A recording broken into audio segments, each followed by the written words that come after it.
Sprinkles if you got them.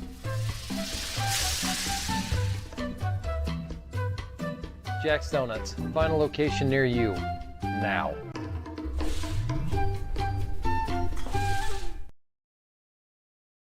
This is the Frells family's land. When the sun comes out, the kids run and play right there. This used to be a shed. Now, it's where they get breakfast. This is more than just land. It's home. The Frells family runs with us on a John Deere 1 Series tractor. His land isn't the only thing that should live on for generations. Nothing runs like a Deere. Search John Deere 1 Series for more. Visit Reynolds Farm Equipment, your hometown John Deere dealer today at reynoldsfarmequipment.com.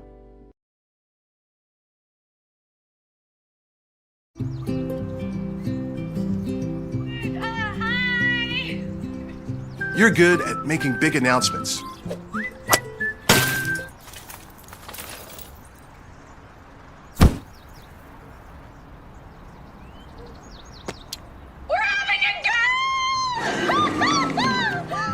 We're good at your insurance. Start with Indiana Farm Bureau Insurance, online, over the phone, or in person, and stop knocking on wood. From warehousing to transportation and everything in between, Piper Logistics does it all. Centrally located, Piper Logistics has 2 warehouses in Indianapolis and a warehouse in Cincinnati, Ohio. Piper Logistics houses over 1 million square feet. Along with our transportation department, we can provide service to half the United States markets.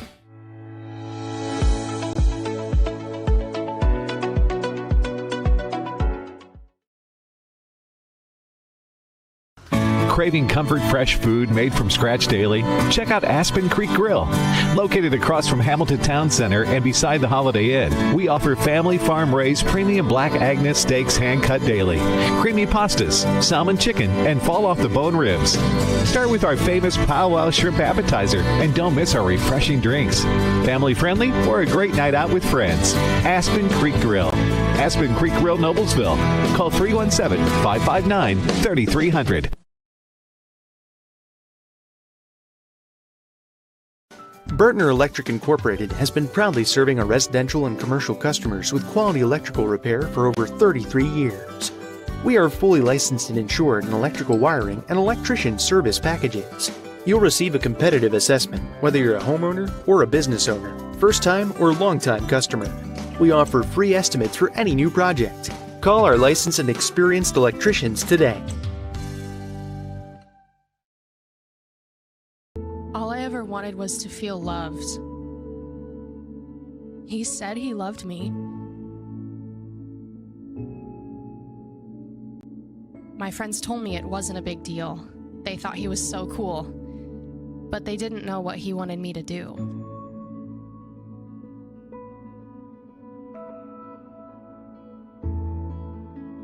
All I ever wanted was to feel loved. You have no idea the kind of pressure I felt to take things to the next level. Things were moving so fast. I was basically the only person in the freshman class who hadn't done it yet. So, we did.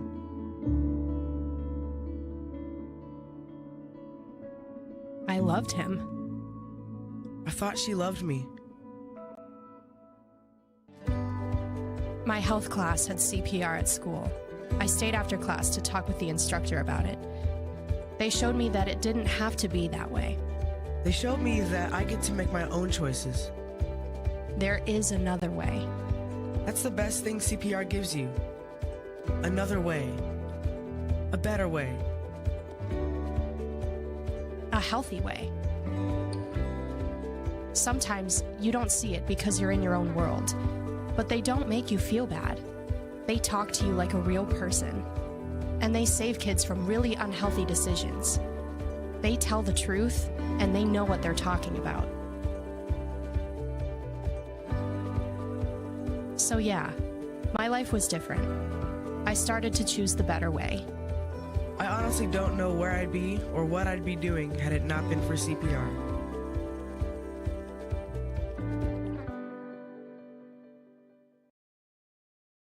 You want a career that creates experiences that are impossible to forget. By studying sports and events at IUPUI, you'll get hands-on experience in and out of the classroom. And with India as your classroom, there are high-profile events, sports franchises, hotels, museums, and large organizations across the city to engage, educate, and enlighten your student journey before you graduate. There isn't a better city than Indianapolis to get the experience you need to prepare you to handle any event, big or small. It all starts here. High school sports fans, welcome back to Game Time, to pure spirits, to pure sport. Welcome back to high school sports. Fans, I'm IHSAA Commissioner Paul Knighty, and I just want to say, welcome back. This is Game Time. This is Indiana high school sports. This is your IHSAA. You want a career that will transform your life while you change the lives of others by helping them live well. With a health or exercise sciences degree from IUPUI School of Health and Human Sciences, you will gain an in-depth understanding of the healthcare industry while preparing you for a variety of graduate and professional programs in health.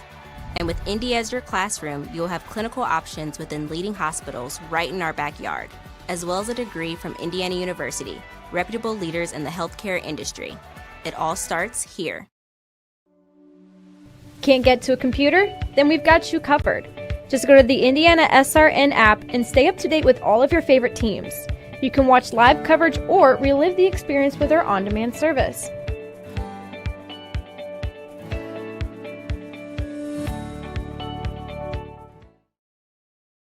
After the Marine Corps, I was diagnosed with PTSD and became homeless for 15 years.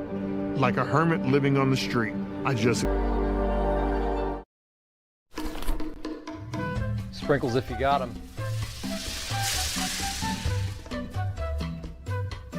Jack's Donuts, find a location near you, now.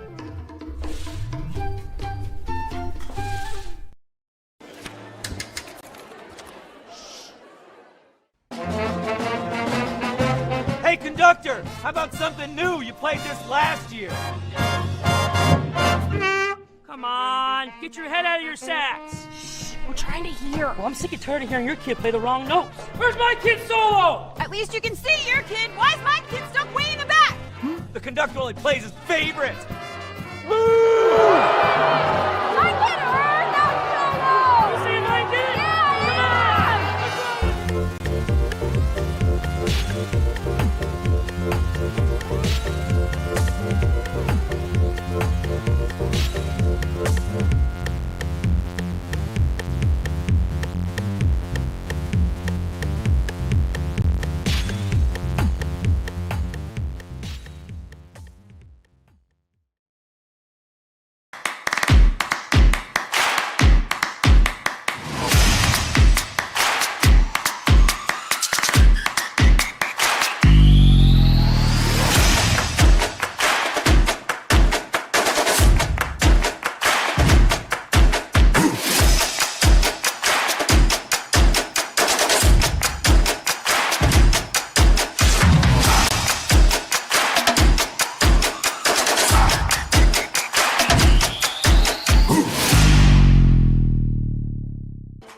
IndianaSRN is on the air, live from the campus of Bishop Chatard High School.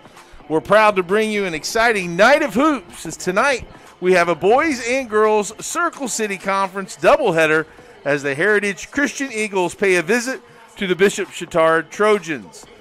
Today's game is brought to you by IUPUI School of Health and Human Sciences. Begin your journey today.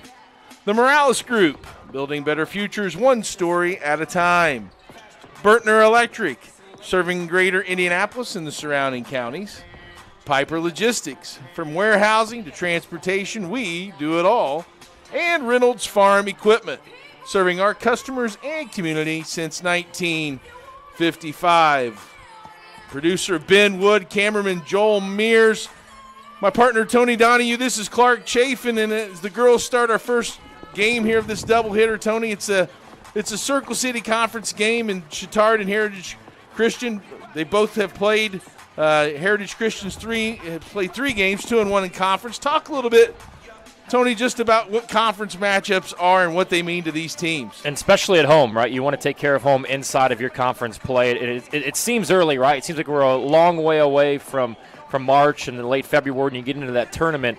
But before we know it, we're going to be right there. So protecting your home court is one thing, and then getting those conference wins, that seems like if you can get a conference win, that almost is for 2 wins, right? Because there's a lot of different alignment and placement. So when you got a team coming in like Heritage Christian at 6-2 into your home floor, if you're Chatard, you want to get out to a good start here early, but you want to get back over the 500 mark on the season as well.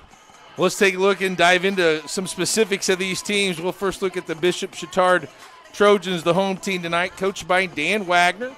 Coach Wagner's 21-14 in his second year. This year, the Trojans are 3-3, and they've been alternating wins and losses throughout the year. I know that they've got a lot of pieces from last year's team that they missed that went a long way in the state tournament. They're still looking for that consistency to play that complete game, and just to think about even their schedule. The next 11 games are either neutral or on the road. Well, what do the Trojans, Tony, kind of do tonight to be successful and notch another win under their belt, especially a conference win? Well, we'll talk about somebody like Caroline Bell who can step up and play. You mentioned this as well. There is some size that Chatard has that can play into their advantage. But again, you want to win on your home court. And like you said, who's going to step up? Who's going to be that girl alongside Caroline Bell, who's averaging 15 points per contest, to step up and grab those offensive rebounds, make those second chance opportunities for your teammates. So you want to play team ball here. You're getting around that Christmas time where you should be really into a rhythm on who you are as a basketball team. Kind of hard to do when you're sitting at 3-3 because it's been back and forth, win, loss. But here on your home court, mid-December, good to get a victory here tonight on your home floor. So you got to get out early to a good start. This is a team, 18 turnovers per contest. You got to bring that down a little bit. 11 offensive rebounds, though, gives you second chance opportunities. That's where that size plays in. 50 points per contest so far for Chatard. I think it's going to be a race to see who gets to 61st here this evening. Heritage Christian, coached by Cassie Wiseman, is 37-22 in her third year. As you mentioned, Tony, they're 6-2. They've had a little 2-game losing skid, but they rebounded with a nice win on Tuesday night against Covenant Christian, 61-43. Hey, this team is, from an offensive standpoint, is very explosive. And I know Coach Wiseman's talked about wanting to continue to have their defense lead to offense. What do you see for the Eagles tonight to be successful? What do they need to do? Maya Davis, as we know. This is a girl that can score a lot of points, 24 points per. They've shot over 40% in 5 of their 6 wins so far this year. So just getting good looks, getting good high percentage shots down low, working that ball inside out, coming off those screens, get your teammates open for good looks. But they love to shoot the 3 ball, as we know. 162 attempts in 8 games. That's 20 attempts from beyond the arc a game. That's a team that I want to play on because I love to shoot the 3 ball. But what that leads to sometimes for the opposition is long rebounds and pushing out for those fast break chances and opportunities. So if you're Heritage Christian, you're going to shoot that 3 ball. You got to be ready to get back on defense immediately. Rebound and go. And a lot of those point guards or ball handling players for Heritage are getting in there and getting those rebounds. And don't need for an outlet pass. They turn and get that transition offense going. Chatard, and as you mentioned, averaging about 50 points per game from the offensive standpoint, also giving up 50 points per game. Meanwhile, if you take a look at Heritage, a little more offensive firepower. They have 64 points per game is what they're averaging. Their defense is giving up only 49 points per game. We've mentioned a few of the players. I know, Tony, you said Caroline Bell, who leads the Trojans in scoring. You have Anna Caskey, who's a 6-foot sophomore. That's 50% from the field goal range. Anna Thompson and Anderson Duncan are some key contributors, as well as getting some help from some freshmen off the bench. Yeah, and you got Anna Thompson as well, 8 points per contest. So those are the three that's going to be scoring. Who can step up and come off the bench when those starters are getting a little bit of a rest. So we'll come up with our keys here in a little bit as well. Sounds good. We'll come back and meet some other players on IndianaSRN. From warehousing to transportation and everything in between, Piper Logistics does it all. Centrally located, Piper Logistics has 2 warehouses in Indianapolis and a warehouse in Cincinnati, Ohio. Piper Logistics houses over 1 million square feet. Along with our transportation department, we can provide service to half the United States markets.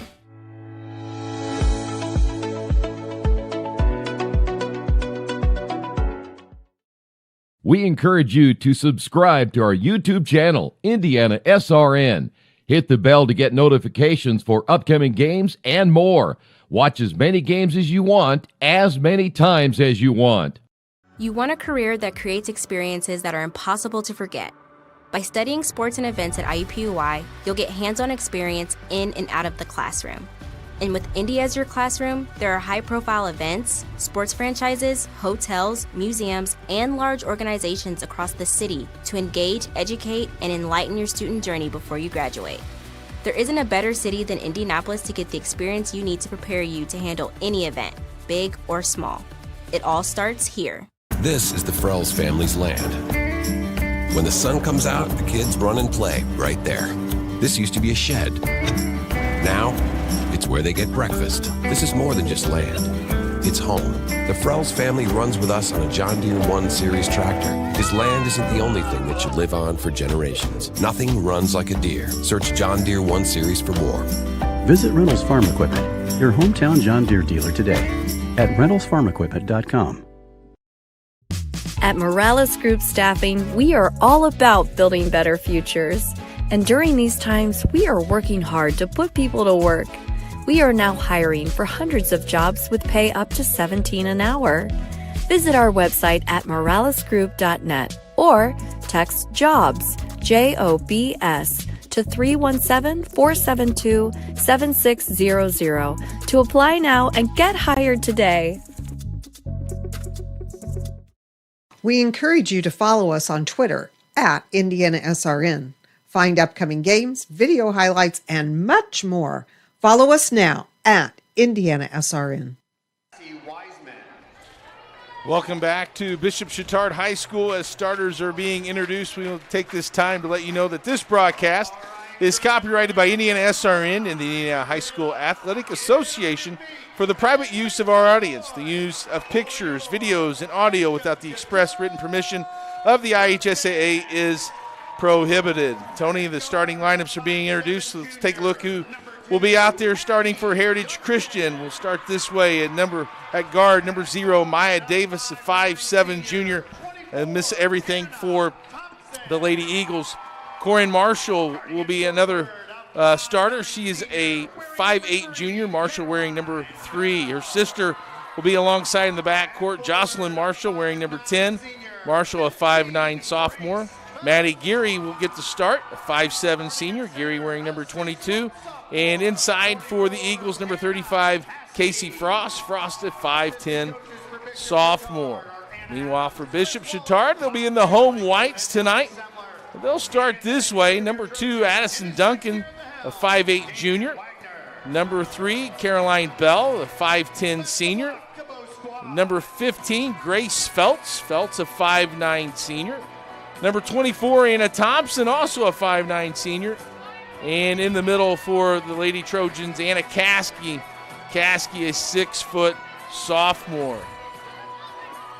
Tony, we get ready and set to get underway. As you mentioned, an important start for this conference matchup is important for both teams. Yeah, I think some of the keys tonight are, look, we know Heritage Christian is going to shoot the 3. Chatard can't play that game. They shoot 21% from the 3-point line, 43% from 2.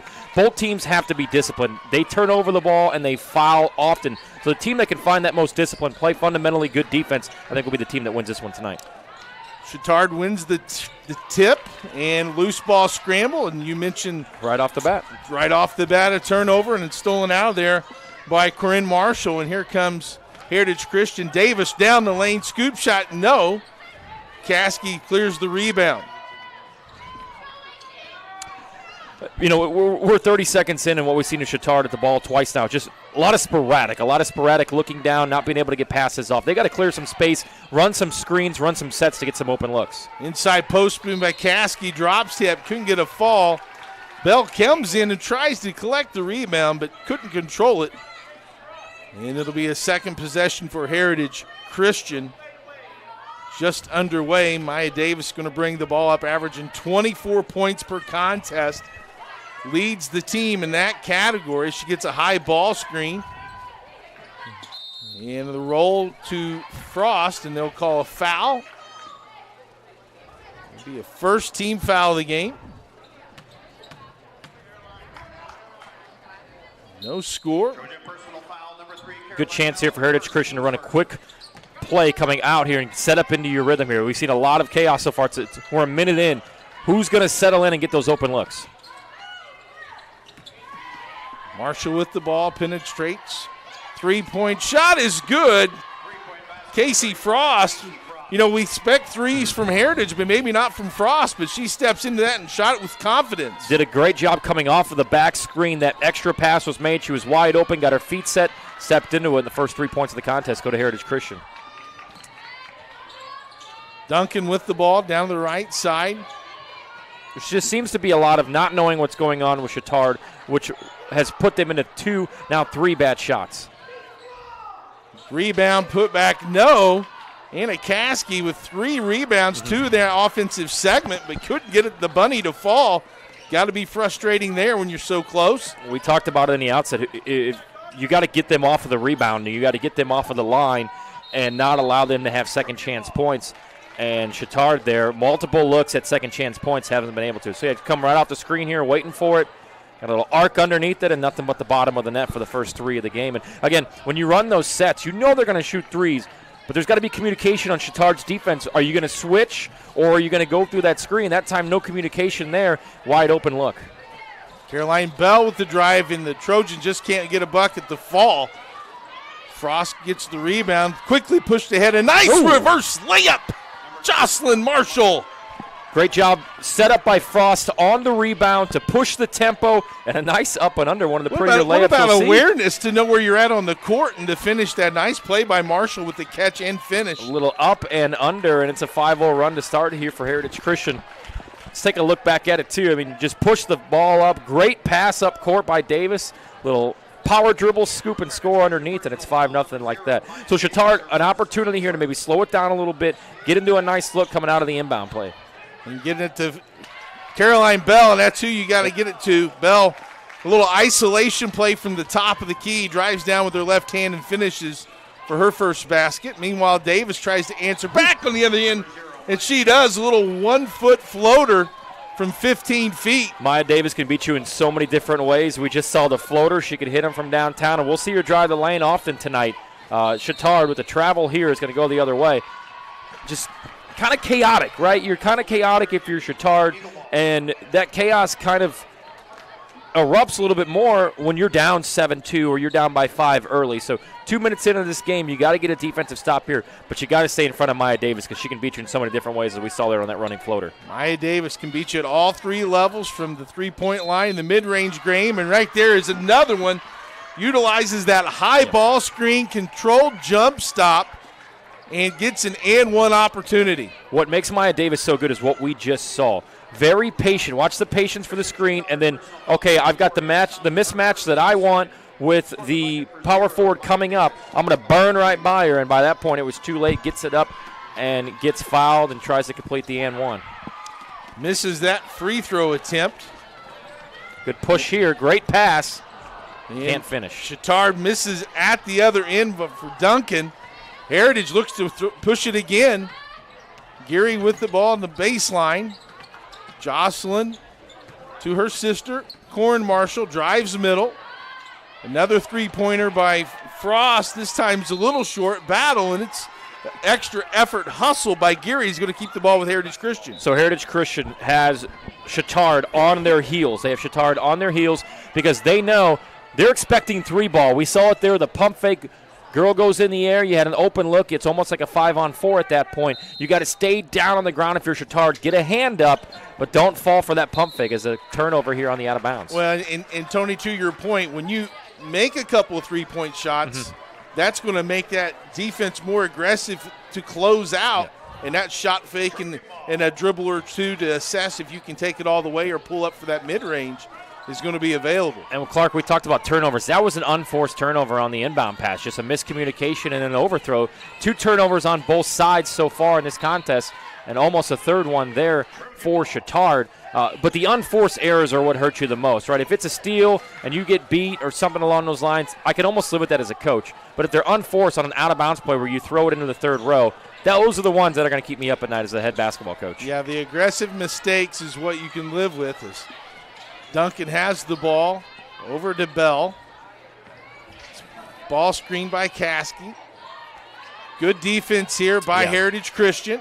Heritage Christian doing a great job here in this first quarter of making Chatard uncomfortable on the offensive side of the basketball. Bell drives, cut off nicely. Corin Marshall comes away with it. She'll push it up. Down the right side. Euro step and through. Corin Marshall is on the board. When you got those 2 defenders that are just going to stand there, a little hezzy with the Euro step right off the glass, and it's a great 11-2 start here for Heritage Christian. Gives us an opportunity to tell you that Tam's Sweet and Savory Cafe is a new spot for breakfast or lunch. Open Wednesday through Sunday. Try the classic breakfast or our sweet baked goods. Located in Lawrence, Indiana, Coach recommends the Sloppy Joe with extra pickles, and it's a great lunch. Check out Tam's at 6247 Oak Landing Road or call for carryout at 317-760-1640. That's Tam's Sweet and Savory Cafe. What a great start for Heritage Christian. If you're Chatard, you got to capitalize around the basket, Tony. They've missed a few bunnies here in the early going that could have stopped or maybe made this margin a little smaller, but Heritage Christian has taken those misses and turned it into offense. Yeah, and their defense has created their offense. You know, they've only hit 1 3. This is a team that loves to live off of that 3 ball. They've made Chatard uncomfortable on the offensive side of the basketball. So Chatard needs to slow it down a little bit, find some sets, right? Let's set some screens, let's be patient. Heritage Christian has gotten to the rack a few times here so far because they've been patient and driving and then taking advantage of it when they've gotten to the rim. So Chatard needs to come out, have a nice possession here where they maybe slow things down a little bit and really get a good look inside the post. Coach Wiseman, after the timeout, elects for her squad to apply a little full court pressure, a little man-to-man right now. Let's see if they trap out of this set. Bell throws it long pass, and Feltz can't get a hold of it, but it's going to be off of Corin Marshall and out of bounds underneath. Will Chatard have the basketball? Yeah, and I like the play. The pass just wasn't there. So we'll see what they do here coming out of the timeout. Shot fake put up by Thompson, no good. Battle for the rebound. Feltz takes it away. Caskey can't get it over the front of the rim. Feltz there to clean it up.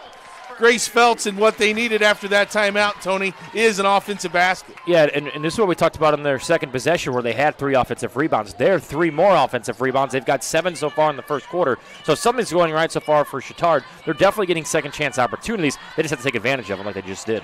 Nice left-handed scoop shot by Jocelyn Marshall. Saw a lane and aggressively got downhill to finish. Let's see if Chatard can get into a set here in the half court, set some screens as they are right here. Maybe look for an open look like they just got. Thompson for 3, no good. Long rebound, Davis and Bell, and they're going to tie it up.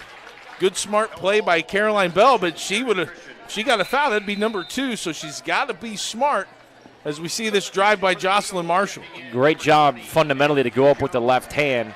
Chatard there on that set. Look, you got a great look. You had a wide open 3 ball. Your lady got to set her feet and put it up there. Just didn't get it to go down. I liked that set. You just got to take advantage of those open looks because you're not going to get them that often with this Heritage Christian defense. And they give it right back. The set as they've thrown at the feet of Frost. And good job by Caskey to react to the ball and get it tie up in a turnover. Yeah, just a bad pass there. You know, if you're reaching for a pass at your ankles, it's probably going to get stolen or bare minimum a jump ball. And probably from your post player at 17 feet, probably know what they're looking for. But Jocelyn Marshall able to steal it. Nice crossover, up and finishes. Marshall can finish at the hoop, and the ball was just dribbled right into her. I think she was maybe a little bit more surprised that it was that easily of a steal. Pushes it down, takes it in for back-to-back layups. This one coming from the right side, and just like that, it's 15-4 here. I think she might have made a great move there. It was a crossover around the free throw line to get it to the right side, which is her dominant hand, and finish strong. 15-4 right now with 2 minutes and 23 seconds. I think if you're Chatard here, you're down 11. That may right now seem like a long way to get back in this game. But you got 2:23 to cut this to about a 7 to 8 point gap if you can. That's a score, a stop, and a score to at least get this to 15-8 before the end of the first quarter. Show some close. Show some patience here and get a good look. Caskey turns with her head down and just out of control, and they've sped up the quickness of Heritage Christian. I think it's sped up that Chatard offense. So another turnover for Chatard. That's 5 here in the first quarter. One of the fundamentals of basketball is dribbling with your head up and knowing where your teammates are. Great pass here. Frost tries to find some room, couldn't get it to fall. Taken out of there by Bell, and here comes Chatard. Bell jump stop from the elbows, a little strong on the shot. Jocelyn Marshall takes it away. Great job by Heritage Christian here. Good defense, only a one and done there. Didn't allow them to have a second look at it. Marshall blocked, good defense by Addison Duncan. As Mary Mason has checked in for the Eagles Ayante Jones has checked in for the Eagles. She checked in for Corinne Marshall. Watch for Maya Davis to come off the screen here on an elbow, maybe get a good one-on-one opportunity. We haven't seen her take too much control of this basketball game, although I believe she has 4 points here early. Molly Eccles also in the game. A drive by Corinne Marshall to Eckel, outside jump shot. No good. Nice hustle by Geary, but Bell beats her to the loose ball, and here comes Bishop Chatard. Crossover dribble, ball screen, jump shot, no good. Eckel with the rebound. They're going to call Caskey with the foul, and with 1:21, Heritage Christian up 11. You know, you get that screen, and you kind of panicked, right? You had an open lane. You could have taken it to the rim and maybe got fouled or maybe got a good look at a layup. They settled for a jump shot. The worst jump shot in basketball is when any part of your foot is on the three-point line. She could have taken probably 2 or 3 more steps, got a better look. Now here for Heritage Christian off of another stop. What can they do with this last 1:15? Jocelyn Marshall on the perimeter will get a high ball screen. Drives down the right side and up and off the glass. Just no answer for the Marshall sisters. Jocelyn with now 8 points in the quarter. Yeah, and just great looks down low. Great high percentage basketball shots. Travel here, she just couldn't get her foot in before she had the basketball. But high percentage shots are going to win you basketball games. I don't care if we're talking about girls basketball, the WNBA, the NBA. High percentage looks are going to win you games. And so far, Chatard has given Heritage Christian too many good looks down low, and it's easy to use that backboard when you're driving downhill. Caskey inside loses control.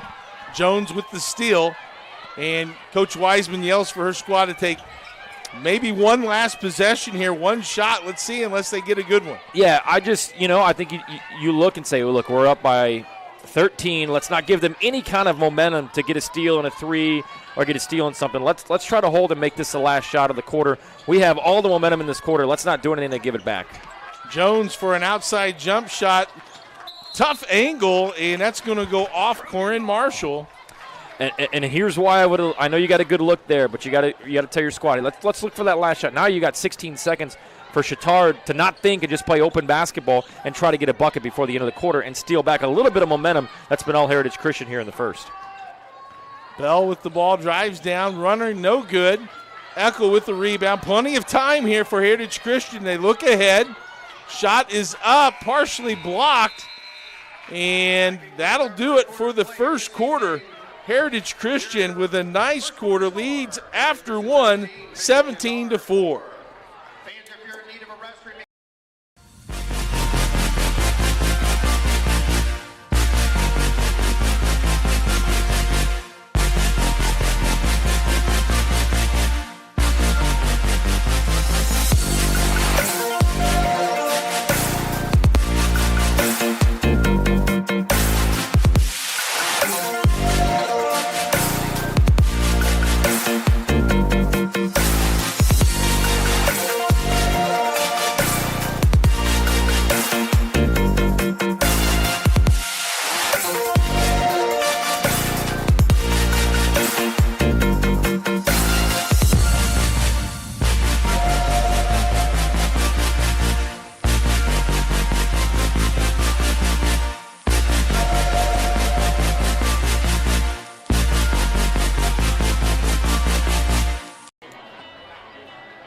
Back to Bishop Chatard High School, home of the Trojans, and after the end of the first quarter, Heritage Christian leads 17-4 over Bishop Chatard. Tony, kind of summarize that first quarter for us.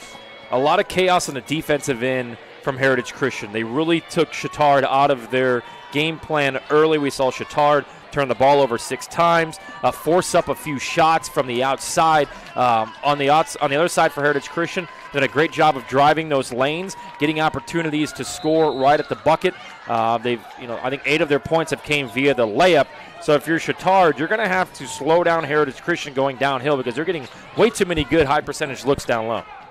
Heritage Christian will have possession here as we start quarter 2. Casey Frost in the game to Jocelyn Marshall. Hesitation dribble cut up nicely on defense there by Mary Mason, who's checked in for Chatard. There's Corin Marshall, looks inside to Geary, loses control, and on the floor, good hustle play there by Mason. Chatard, great job there getting the steal off the bad pass. Now can they take that turnover and translate it into a bucket? Thompson holds it over her head, drives down the left lane, cut off by Davis, and they're going to say it's out of bounds off of Thompson. You know, too much of just driving the lane here for Chatard and just throwing it up at the rim and hoping that it goes in. Jump stop fundamentals, try to get that player in the air, try to even get fouled, but get a better look where you're actually looking at the rim when you put up that layup. Davis with the high ball screen, drives down the lane, floater no good. Bell gets the rebound. You don't want to do that too often, as she showed in the first quarter, right? When she gets down in the lane, she's normally going to finish. Nice pass, and Bell can't finish. Gets her own rebound and puts it back. Caroline Bell with 4 of the 6 Trojan points. And that's 7 offensive rebounds now for Chatard. That's the 4th time on it. That's the 4th bucket on a second, or the 4th point on a second chance opportunity. So great job there by Bell to stay with it, plant her feet, and get a better shot off the backboard. First 2 point, you got to win the first 3 minutes of this quarter if you're Chatard. We're not expecting you to be in the lead at halftime, right? You're down 11. But cut that lead in half. Win every 2 to 3 minutes in between timeouts. That's how you're going to get back in this game. But you got to keep Maya Davis from going to the rack, which she's doing right now. And unfortunately for Chatard, they got to stop on the miss.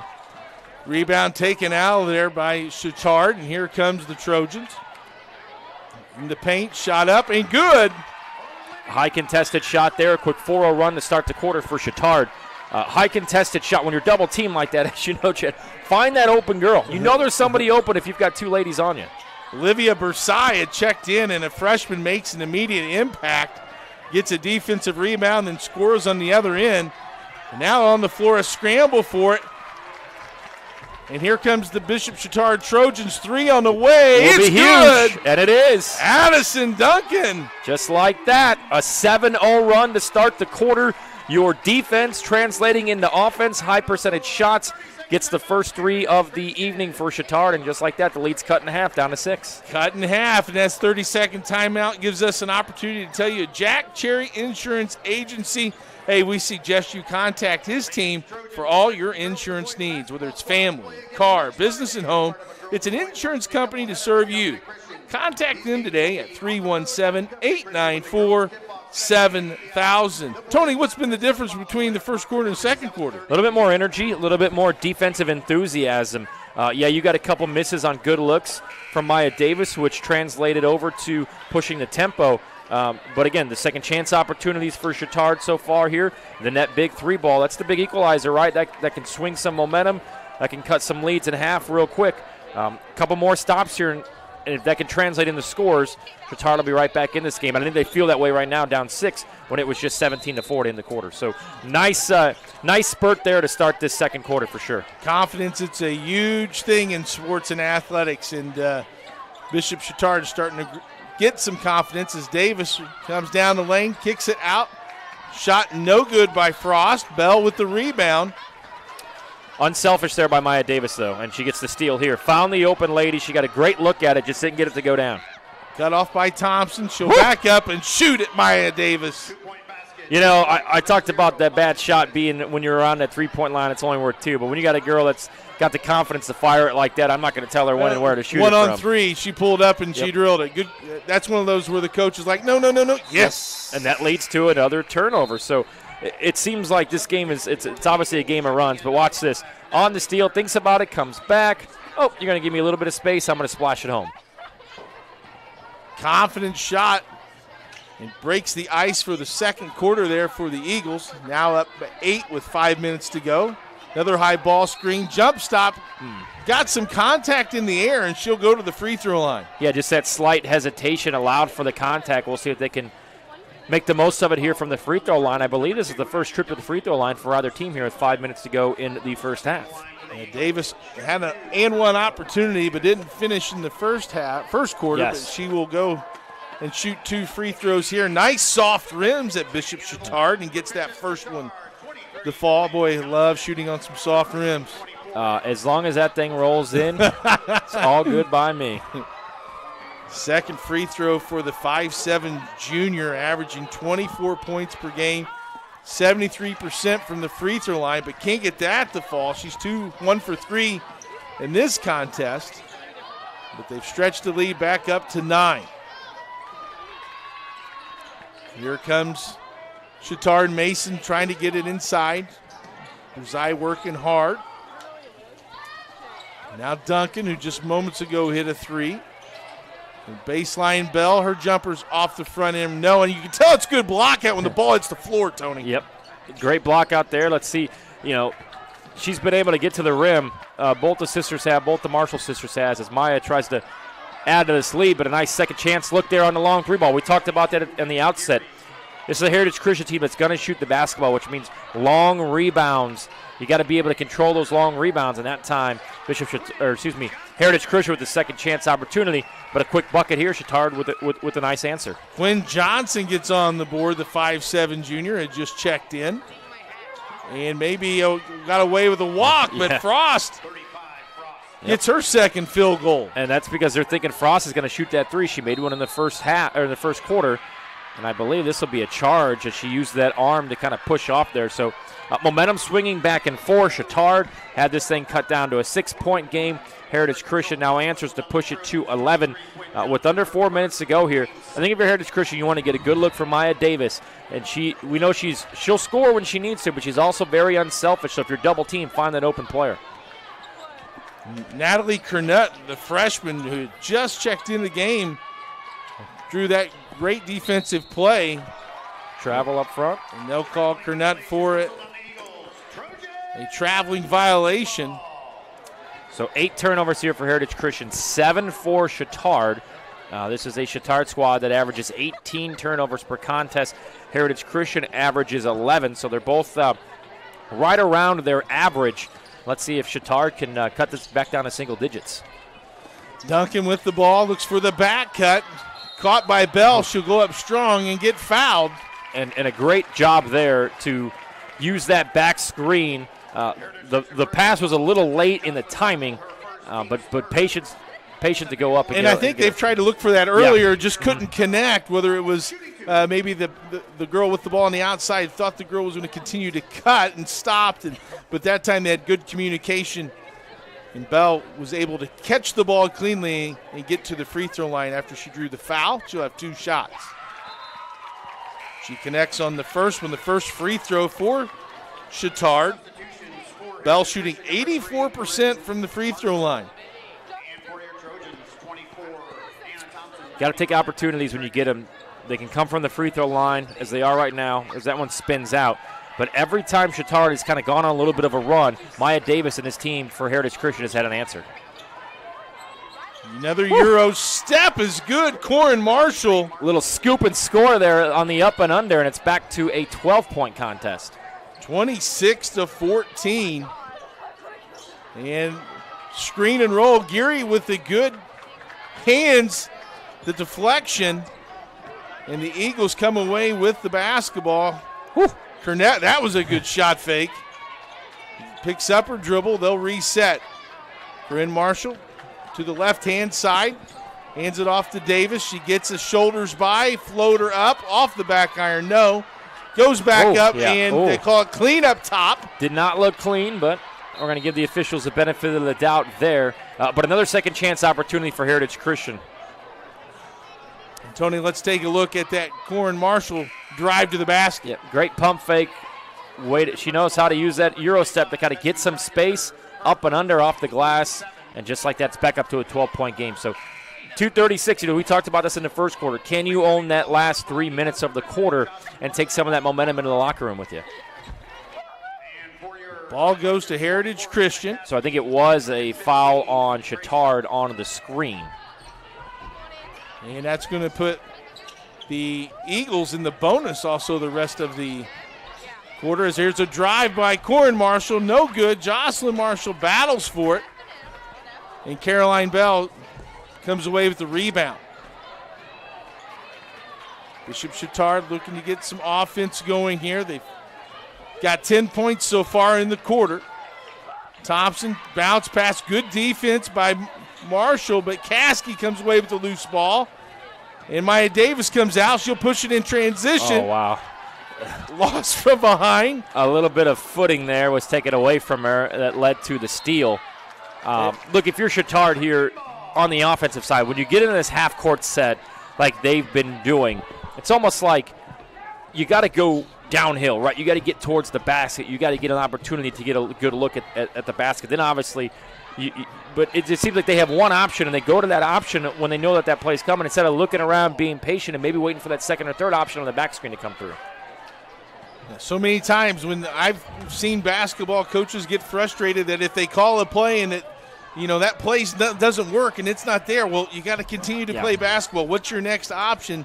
And that's the point you're getting at there, Tony, and it's good observation as Heritage Christian with the ball. Excuse me, ma'am. Can you sit down? Frost with it. And Gary on the drive, and they're going to call a block shot for Anna Thompson. It'll stay with Heritage Christian. So on this play here, when you're driving down, now the out-of-bounds line becomes another defender. So instead of double-teamed where you were, you're now triple-teamed. Somebody up here has to say, ball, double, double, double. Let them know, hey, you're double-teamed. Stop, look back, and try to find that open woman. Gary with the ball from the perimeter, drives. Jocelyn Marshall. Nice pass. Cross-court to Casey Frost. And that's great awareness on the offensive side of the basketball. When a teammate's being double-teamed, find an open gap, come to the ball. She did that on the cut, was found perfectly for the lay-in. 14-point lead, the biggest of the night, and then Marshall gets a steal on the other end. Corin Marshall, spin move, fade away, doesn't get the bounce. Good rebound by Caskey. So you got a minute here if you're Chatard. Get a good look. You got plenty of time. And there's your good look is Caroline Bell. Sometimes it comes 2 seconds into the possession. Sometimes it comes 20. There it was 2. Got the bucket. Took advantage of it. Well, Chatard needs points. And deep three by the Eagles. No good. Battle for it with Frost. Foul. Yep, so it'll be Chatard's ball. You got 34 seconds. Down 12. You're down 13 at the end of the quarter. So really that opening stanza pretty much of this quarter, that's been taken back. So can you get a bucket here, get it down to 10 or less before halftime and seal that momentum? I wouldn't give Heritage Christian an opportunity to take the ball back in this half. Here comes Bishop Chatard. Betsy Tregresser, a freshman's checked in. Back screen, and Grace Fells is fouled. They're going to call it, I believe, on the floor as a design play there to get everyone high on the offensive set. Hit that pocket pass, back cut. Good downhill opportunity there to be heading towards the basket with the ball. Again, the pass was slightly late, but 24 seconds to see if they can run in an out-of-bounds set. And a good foul if you're Heritage Christian not to have the layup because you're under the foul limit as Frost takes it down and scores her 6 point, give her 9. It was a perfectly executed out-of-bounds play, except just bad passes. These passes just haven't been getting there. There's been no pop, right? You want to get it out there. You want to have some throw them open, some juice, and that did not happen as she was wide open coming to the rim. The ball just didn't get to her in time. It was just like that, down the other way goes Heritage Christian. For an easy basket. Jump ball possession as Kernett was tied up. Caroline Bell with a nice acrobatic shot. She's doing her best to keep her team in it. Half court by Marshall will not fall. And that will end the first half of action. Heritage Christian will come away with a 30-18 lead over Bishop Chatard. Tony Chatard answered after being down 13 there, cut it to 17-11, but Heritage Christian with just too much firepower leads 30-18 at the half. Any other first half thoughts? Yeah, I just think if you're Chatard, you really got to work on those crisp passes, right? You really got to work on making sure that those passes get to your teammate when they should, because a split second too late, as we see, can lead to turnovers or worse looks and allows the defense to adjust and get back to you. Heritage Christian has done a pretty good job. Got off to a great start in that first quarter. Chatard came storming back. Heritage Christian took that, ran with it with some momentum, got some good looks. Good half of basketball. I don't think the score kind of really determines how good of a half it's been, so we'll see what Chatard makes as far as their halftime adjustments coming up. Well, we'll take some time for halftime as you watch the junior Bishop Chatard dance team.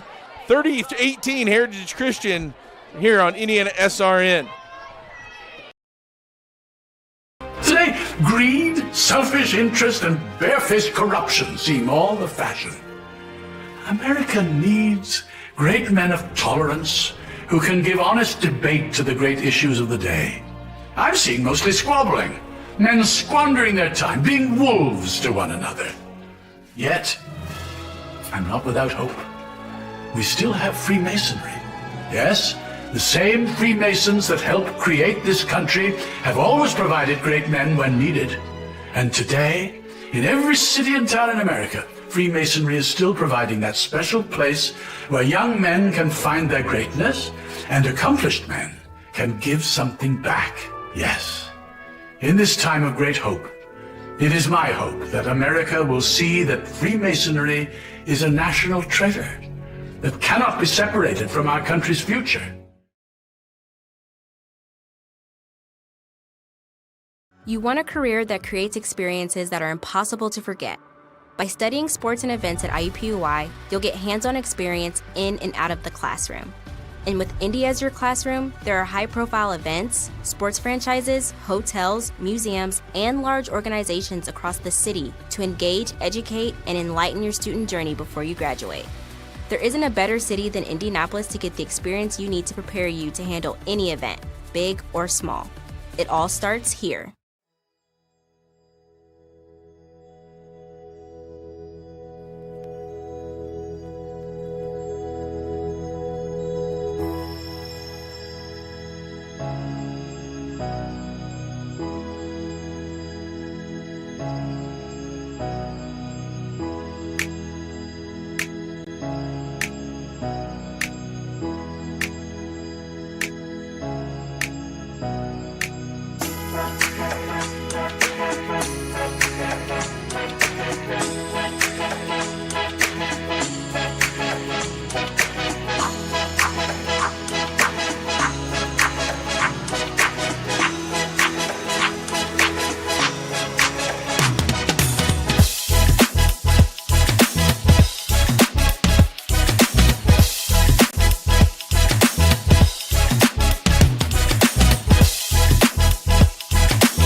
How about something new? You played this last year.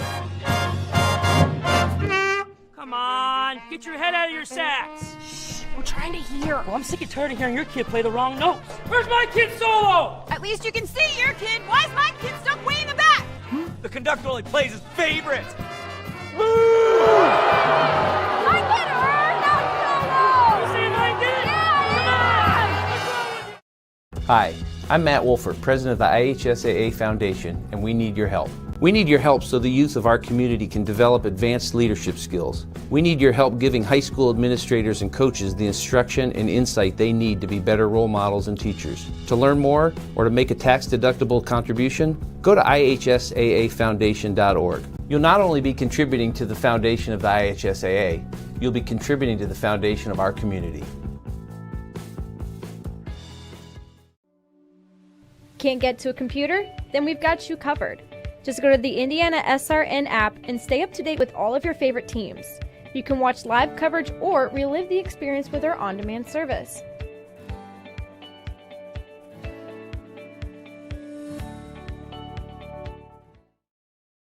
From warehousing to transportation and everything in between, Piper Logistics does it all.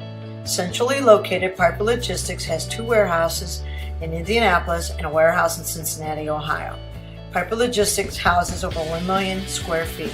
Along with our transportation department, we can provide service to half the United States markets.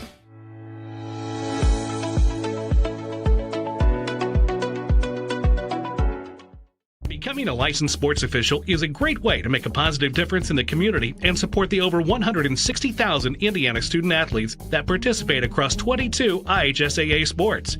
Sports officiating allows you to stay connected to the game, become a role model for our young student athletes, earn extra money, and support the patrons and communities of our IHSAA member schools. To learn more about becoming a licensed IHSAA official, log on to ihsaa.org/officials today. This is your IHSAA. This is your state. This is your high school. This is your athletic association. Fans, I'm IHSAA Commissioner Paul Knighty, and we're here to make sure that all of this remains yours. This is your state. This is your community. This is your IHSAA.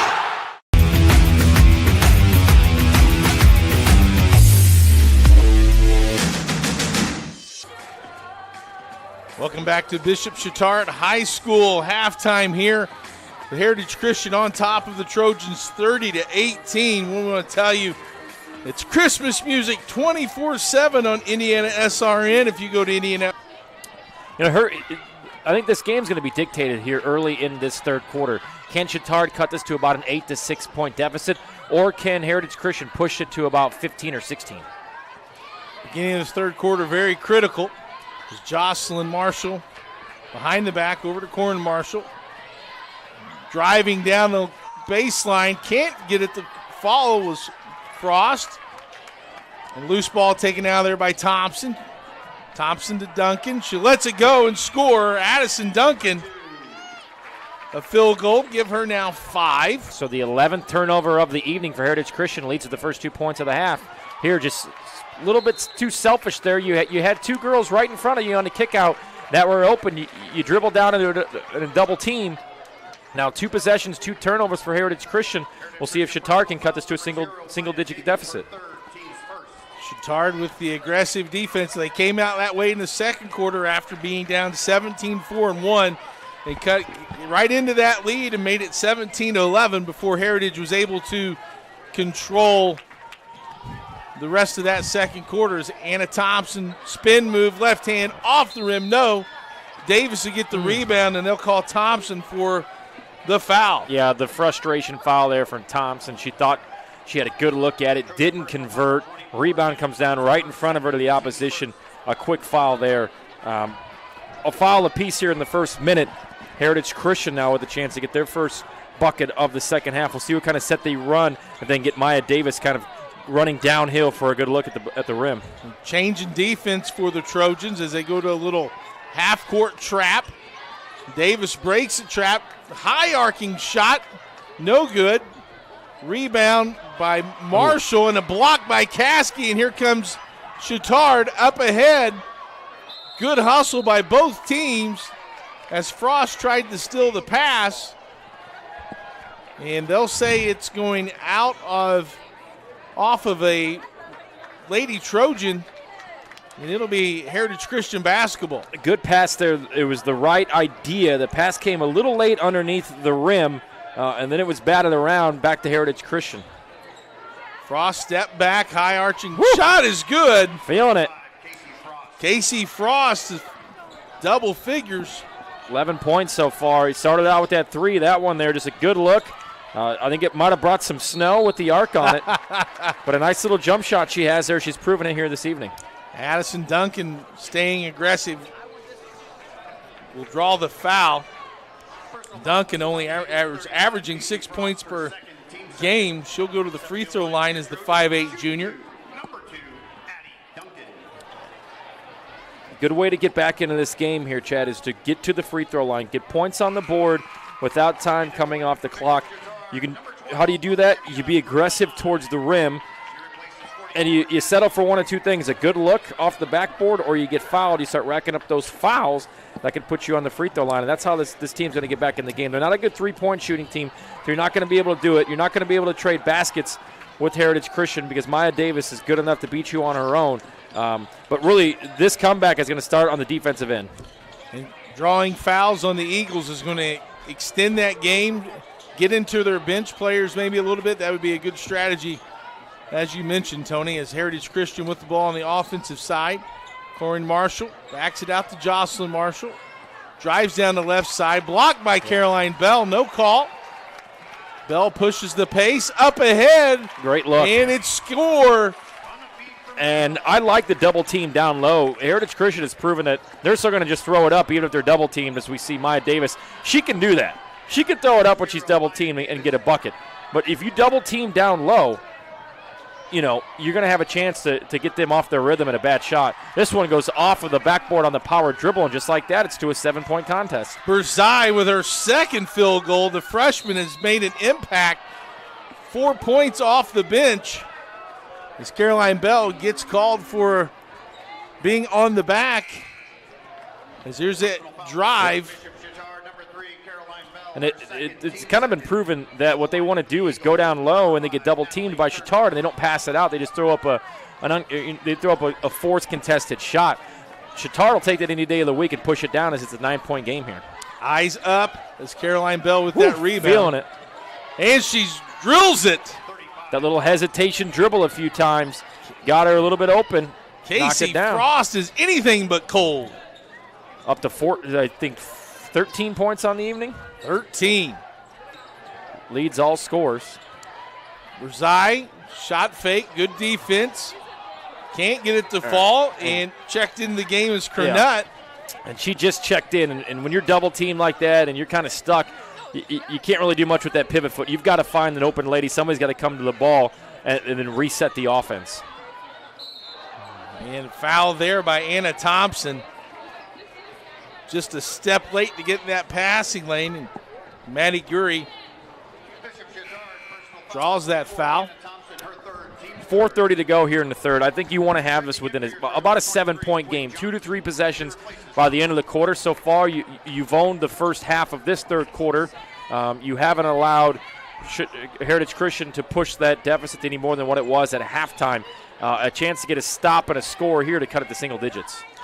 Flare screen for Frost. She drives up and in. Casey Frost with 6 in this quarter. 15 for the game, and now the pressure defense continues for Heritage. Very silky smooth there on the release. Duncan with the ball. Goes to the right, gets this ball screen. Good pressure defense by Jocelyn Marshall, and she comes away with a deflection ball on the floor. And Clark, what you see there is, again, the out-of-bounds line makes for now a third defender, so she's double-teamed. Nobody ran to the basketball. Nobody ran to help her out, bail a girl out. If somebody's in a double team and they're trapped like that, you've got to get to the ball. And you've got to get to a point where they can pass you off the ball, and then you can go downhill on what would end up being a 5-on-4. Jack's Donuts has great donuts made and served fresh every day, plus great tasting coffee. Stop by at Jack's Donuts at 9105 East 56th Street or a Jack's in your neighborhood. Jack's Donuts, the official donut of Indiana SRN. I'd like to thank Jack's for their sponsorship. Donuts. Shout out to Lee. Shout out to Lee. Who owns Jack's. Good stuff. Good stuff. We appreciate their partnership with us. Just under 4 minutes here, 38-25. Chatard hanging on to that 13-point advantage. They've had a 13 or 12-point advantage. Or really, Heritage Christian's had a 13 or 12-point advantage, Tony, the whole game. You got to tip your cap to Casey Frost. 15 points coming into this contest. Again, normally a single-digit scorer. She's leading the Eagles right now. Yeah, she's having one of those nights where the rim looks like the size of a pool, right? You just throw it up, but it's got to go in. Can Chatard get a bucket here as they drive to the lane and do? Now can you get a defensive stop? Are you going to get back in that zone and make them a little bit more comfortable? And they're going to show that it is going to be woman-to-woman coverage here. And Davis with the fadeaway. Little contact on the landing. Yeah. And sometimes you play great defense, and sometimes that offense is just a little bit greater. Tip your cap as Quinn Johnson off the bench with her second field goal takes a tough drive down the lane. And we'll see if Maya tries to take over from here and banks it in. Not sure if she called. It doesn't matter. Counts for three either way. And Chatard, you feel like you're trading buckets, and they knock down a three like that. And I'm telling you, from a guy who's played a lot of basketball, when somebody on the other team banks in a three, it lets the air out. It is deflating. But a good answer here. Chatard's had answers, but they're going to have to start getting stops while continuing to score. Davis with the ball. They continue to go to the right side. Nice Great give pass. and go. Oh. Frost couldn't finish. Just a little bit too far underneath the basket. Caroline Bell with the rebound, brings it across the timeline. And a nice heads-up play by Geary. Steals it, goes down, blocked by Bell, and she'll steal the pass. I'd be pushing it here. You got the advantage. Should be an open lady for a good look. Oh. Quinn Johnson gets the loose ball and scores. Quinn Johnson with 6 points off the bench, and it's down to 10. She grabbed the loose ball, lowered her shoulder to do so. Knocks the defender to the ground, turns around. Oh, I got a good look for a nice layup here, and it's cut to 10 with 2 minutes to go. Frost, shot fake, drives left. And I tell you, that's just a good matchup with her with Caskey because she's got some speed and able now, since she's hit some jump shots, to shot fake and kind of get the defense on their heels. Another basket by Frost. And a great job there to go fundamental with the left hand. Johnson with the ball, trying to get it inside to Caskey. Cut off nicely by Kernut. There they throw it inside to Caskey, and they're going to call a defensive foul on Casey Frost. Yeah, we'll see what Chatard does here. They haven't had the opportunity to really run too many sets coming out of an inbound pass. They did early in that first quarter, and the ball ended up in the third row. So you got to be patient here. That we have seen multiple times on an inbound pass. They've had great looks at the rim. The pass just hasn't gotten there when needed. So we'll see if they can take advantage here. They've ran great inbound sets like this. They just haven't been able to connect. Yeah, look for him to maybe get Bell the ball here, and one of those where they fade the baseline up to the perimeter. Maybe some flex action as well. Oftentimes the inbounder might be the biggest threat. Caskey couldn't handle the dive as a back screen by Feltz. Chatard 11 turnovers, Heritage Christian with 10 turnovers. So, you got to win the turnover battle. But so far, with Heritage Christian's 12-point lead, that was built up in that first quarter. I mean, these two teams have played even since late in that first quarter. Davis drive, couldn't get it to fall with the left hand. Chatard pushing the action. Caskey with a nice catch. He couldn't get over the front of the rim. Frost gets the rebound, and they'll call a tie-up. You just see the frustration on Anna Caskey. You didn't realize how open you were until you realized it, and all you had to do was get it up over the rim. And she's a center. Yeah. caught the ball in space, had enough of whereabouts to give a power dribble and get herself rhythm, but just didn't have the angle to get off of that square on the backboard. Sometimes there's a sixth defender out there, and it happens to be the rim. And that time she was blocked by the bottom of the rim, didn't get it up over off the backboard. A minute to play here in the third. Maya Davis gets the high ball screen, goes to the right. Cut off nicely by Feltz. And then they'll call Feltz for the foul. So I believe that's 4 fouls here on Heritage Christian, on Chatard, which if you're going to be down in the fourth, you're going to want to put them in a couple one-on-one. I think Chatard's mindset here is let's get a stop, let's get this to single digits or a 10-point game by the end of the third. And then maybe we start going to that foul game. Let's make them beat us on the free throw line, which I believe they're 2 of 6 so far in the evening. Jocelyn Marshall weaves around. And sometimes that sixth defender is the side of the backboard. Woo! Caroline Bell scores in her 6th point of the quarter, puts her in double figures with 15. Clark, there's your soft rim there. Soft rim. Caught it and brought it back. Frost has had the hot hand. Back it out to Davis, under 30 seconds. And Corin Marshall will come up. I like the patience here. Let's not give Chatard an opportunity to take the ball off of a turnover with momentum heading the opposite direction. Let's get the last shot here of the third quarter and be content being up by 10 while Chatard's going, we've cut this to 10 points. We can get this back in the fourth quarter. Marshall, they have more time on there than what they thought. Caskey will heave it. Yep. And that'll be the end of the third. Chatard keeps dwindling that first quarter lead. It's now down to 10 at 45-35. We'll take a break and come back and bring you the fourth quarter on IndianaSRN. We really focus on modern application development, DevOps, so automating the whole process of delivering your solution, and cloud architecture. It's very important for mid to large companies to have cloud partners because you can't possibly have all the talent you need to address the complex ecosystem of the cloud. We advise them on all parts of their business. And then when things are defined and we see a clear goal, Clean Slate also then goes and does the work. We have a team that is very passionate about what they do.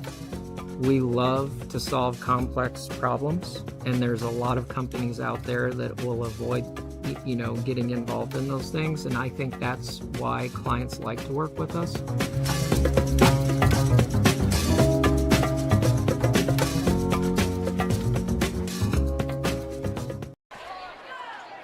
Welcome back to the Bishop Chatard High School conference action here in the Circle City Conference. Heritage Christian leading Bishop Chatard 45-35. Tony, was at 17-4 first quarter by Heritage Christian, and they've made it hold up through the next 2 quarters. We got 1 quarter left. Let's see if they can sustain that early momentum. Yeah, if you're Chatard, you want to get this within 6 to 8 points by about the 5-minute mark. Then maybe you see what happens on the defensive end. If I'm Chatard, I think I get back in this game by extending it, and that's putting Heritage Christian on the free throw line to say, hey, beat us during the one-on-one. And then see if they call it an and one. I think it's on the ground. And we spoke off air.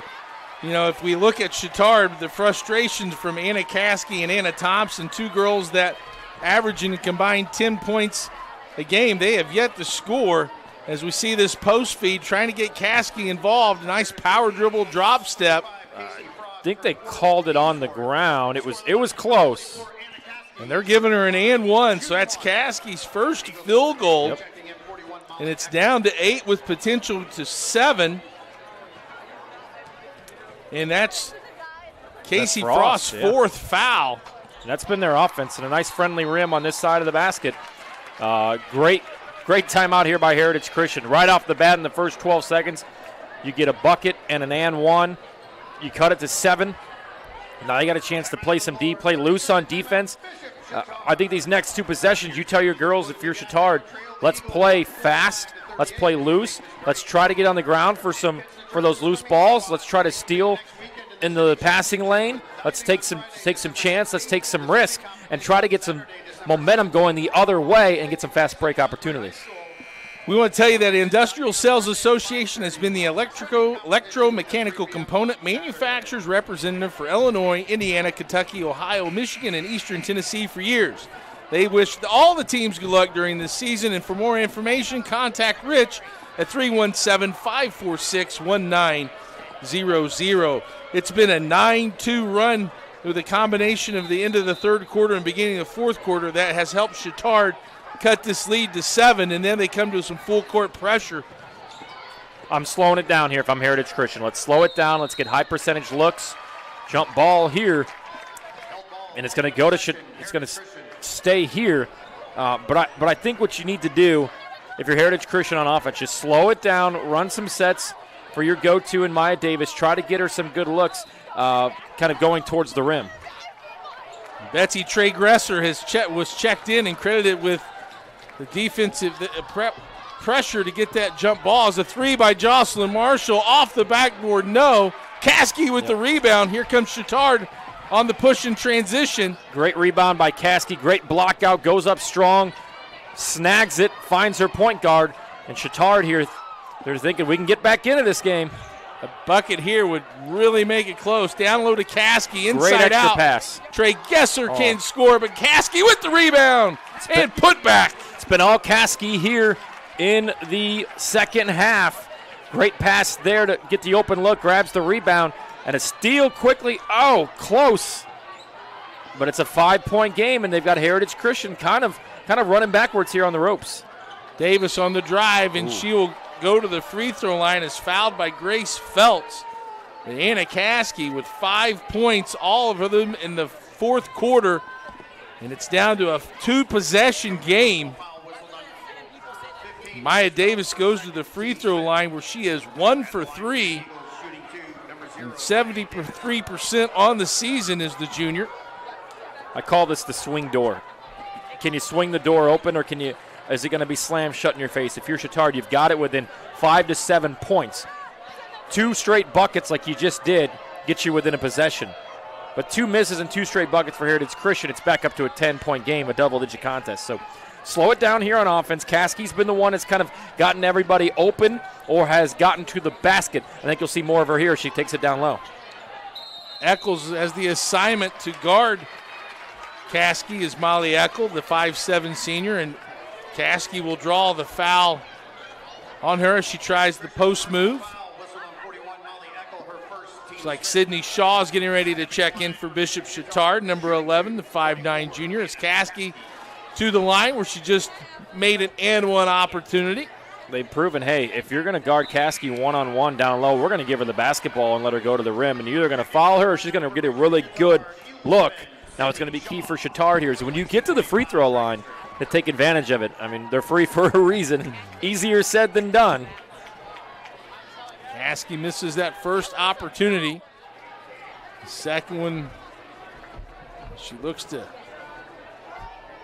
make this one and make it another 2-possession game. Off the back iron, no. Loose ball, and it goes all the way past half court, but Thompson collects it.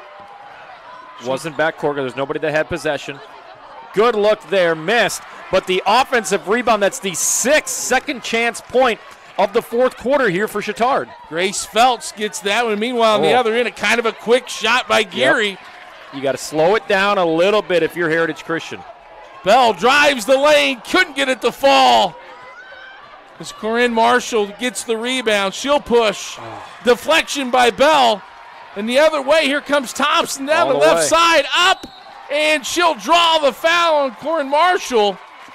Too quick on the offensive end for Heritage Christian. Chatard has been running this fourth quarter. They've had great chances. They've got second chance opportunities. They scored 6 points off of those second chance opportunities. But when you're pushing like that and you've got Heritage Christian's defense running backwards on their heels, you're either going to get good looks or they're going to come and foul you, which they've done here. And another opportunity from the free throw line for the Trojans. Anna Thompson averages 9 points, is yet to get on the board until that free throw. And a big free throw that is for Thompson, the 5'9 senior. Cuts it to 4. And checked in after that first free throw attempt was Casey Frost. Thompson's second one is good. Frost checked in with 17 points and 4 fouls. And there's a timeout taken by the Trojans. We'll take it with them. 6 minutes to go. Heritage Christian's lead down to 3.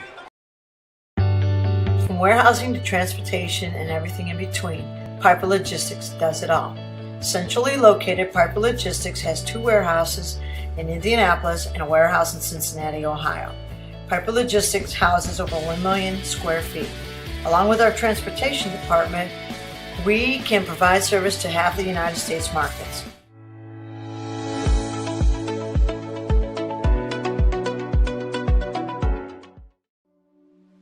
Can't get to a computer? Then we've got you covered.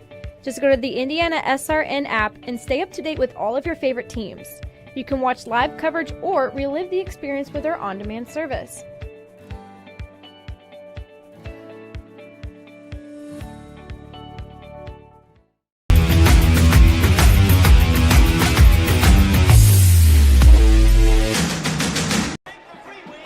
Welcome back to Bishop Chatard. 6 minutes left in an exciting fourth quarter. Hey, feel like treating someone special to a delicious meal from Aspen Creek Grill? Well, next time you come in for dinner, buy some gift cards to share with friends. Aspen Creek Grill has great food. Be sure to try our Pow Wow Shrimp. Aspen Creek is located in Noblesville, Indiana. Tony, a 15-4 Bishop Chatard run has cut this lead to 3. Yeah, it's been a speedy fourth quarter here, right? Chatard has been able to allow Heritage Christian to only get 1 shot off per possession. They've done a great job on the boards. Here a little pushing back and forth ball on the ground, but she was out of bounds. So the defense here for Chatard has been great in this fourth quarter. Can they get over that hump and get within, they're within 3 now. This is the closest they've been since the start of the game when it was 3-0. And this full court pressure, we'll see if it wreaks havoc. But again, if you're Heritage Christian, first and foremost, you got to get the ball over half court. Then settle into a rhythm here. Get back into your offense because it's been all Chatard. The momentum's been with Chatard, and that's where it is right now despite it being a 3-point game. Both teams will be shooting free throws on the common fouls the rest of the way as both have 6 fouls as Frost looks to inbounds the play. Pass gets it to Davis. She looks ahead. Now run and beat it. Marshall floater, got it.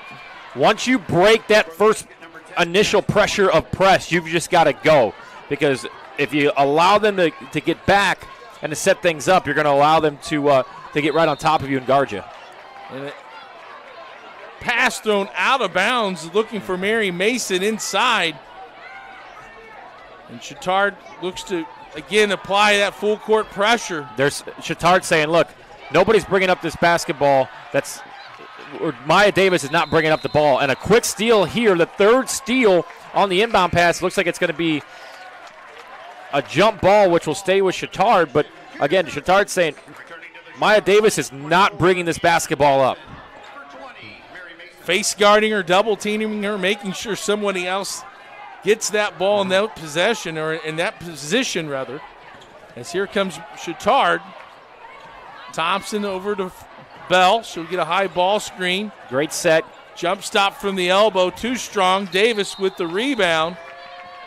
And they're going to call a traveling violation on Davis. Mm-hmm. Good look there by Chatard. I think maybe 1 or 2 more steps on the dribble. It would made that a little bit more of a high percentage shot. But Chatard, they don't want to slow down. They want to keep this momentum going. They want to keep them on their heels. A race for the ball. Bell. No, you can touch it. It's not an over the back. Wasn't sure, but she's able to get it and push ahead to Feltz. Feltz drives, cut off, and stolen by Marshall. And they're going to call a foul on, I believe, Feltz. And if so, that will be a 1-and-1 opportunity for Corin Marshall, who's 80% from the free throw line. Let's see if they let them know. That is the 7th foul. Yep. So we're going to take the walk down here for the 1-and-1. They will. So great call out of you, Clark. So the 1-and-1 now. This is where the game's going to be made or broken, right? If you're Heritage Christian, you're going to probably spend a lot of time over this last 5 minutes on the free throw line. Can you convert? Because if you can't, Chatard's going to say, we're going to put you on the free throw line and extend the game. We're going to extend the game and take that risk that you're only going to make one of two each time, and we can cut into this 5-point deficit over the next 5 minutes by doing that. Corinne Marshall to the free throw line, the 5'8" junior, 4 points on the night. She's at 80% free throw shooter. 1-and-1 opportunity. Rattles out. Get that fall. Caskey gets the carom, and here comes Caroline Bell. Caskey's been the one that's produced some points for him here this fourth quarter. Let's see if they try to get her in the post feed. They do, and good pass. Follows her shot, and the foul's going to be on Jocelyn Marshall. Man, sometimes the ball just falls into the right spot. That time it did, and she's bailed out with the foul and heading to the free throw line. So free throws from here on out for both sides. Under 5 minutes to go, though. We talked about this, Clark. If you're going to win this game, it may come from the free throw line. Now, who can make the most of that? Because it could still be Chatard if they continue to get to the free throw line and they take advantage of these opportunities. Caskey can't get that one to fall. She is now 1 of 4 from the stripe. That was a great bounce pass, post-entry feed away from the defense that led Caskey to that opportunity. She's got to capitalize here. Down 5, 2-possession game, whether she makes or misses. You got to think if she makes, here comes some pressure. Yeah, and make somebody else besides Maya Davis bring up that basketball. But Caskey's had a great second half here, although she misses both free throws. She's had a great second half and has been the instrumental key to getting Chatard back into this contest. Davis with the basketball. She'll reset, get a high ball screen by Marshall, and they're going to call a foul. So going to the line. Maya Davis to the free throw line. Davis is 3 of 4 from that charity stripe. She has 13 points, well below her average, but that didn't take her long to get to that point. Yeah. And she is a girl that is going to have to control the basketball and control the sets. She has the ability to slow this thing down, and she also has the ability to see the court and make wise decisions because everything kind of goes through her, and she's always been the go-to on this team. 5 of 6 now is Davis. And right over the front of the rim, perfect form. Now with 15 and a little pressure from the Eagles. Run with it now. You got them back against the wall here. Caskey drives down the length of the court. Not sure that's what the Trojans drew up. Davis away with the steal. Oh, she can't handle it. Loose ball. And I'm slowing it down now if I'm Heritage Christian. There's a chaotic set there. Let's just slow it down and get a good look. Go through Maya Davis here. Set it back up. Yep. Slow it down. Say, okay, let's get a good play call in here. Let's get a good set and try to get Maya down court here inside for a nice look. They reset. Kernett swings it around to Frost. You shoot a 3. Oh. He's had a hot hand all night. Can't get that to fall. Berzai with the rebound. So it's a 4-on-4 here because both girls are down on the other side. Can Chatard take advantage? They do. Cut back to a 5-point game. Caroline Bell with the field goal. She now has 17 and it's 51-46. And it looked like there was some rumbling going on down low on Heritage Christian's side of the basketball. And Chatard got back for that 5-on-4 and then that good-looking layup right there right in front of the rim. Again, 5-point gamer. This is kind of where you couldn't ask for more here if you're Chatard with still plenty of time on the clock. Plenty of time, and with only a 5-point deficit, still 3:44. You still got both teams with 2 timeouts. And Caroline Bell with 17 on that drive and finish. 17 for the game and for the 5'10 senior. It's been her and Anna Caskey here in the fourth quarter. Got to get Caskey continue to go. Got to knock down free throws when you're there, though. She's missed her last 4 free throw attempts. Meanwhile, if you're Heritage Christian, what's Coach Wiseman telling her team right now? Yeah, I think right now you got to keep the pressure on if you're Chatard. If you're Heritage Christian, it's, hey, let's slow it down. This clock can be our friend more than anything. If you extend and have a really long possession where you get a good look, time becomes of the essence. So if you're Heritage Christian, slow it down. Maya Davis better be touching the basketball here, and we better be screening for our best player to get her a good look towards the basket. Now, on the flip side of that, if you're Chatard, it's kind of been chaos, and they've been able to take advantage of the chaos. Some of the loose balls, some of the defensive pressure they put on has allowed them to get back in this game by turning over the basketball. So I think if you're Heritage Christian, slow it down here a little bit. Let that time, let that clock kind of be your best friend. If you're Chatard, keep up that pressure. Double team Maya Davis here. Don't let her bring up the basketball and try to get another steal in the backcourt. Inbound to Jocelyn Marshall. She'll bring it across the timeline. Actually cut off by Caskey. Good job of dribbling backwards when you see a trap.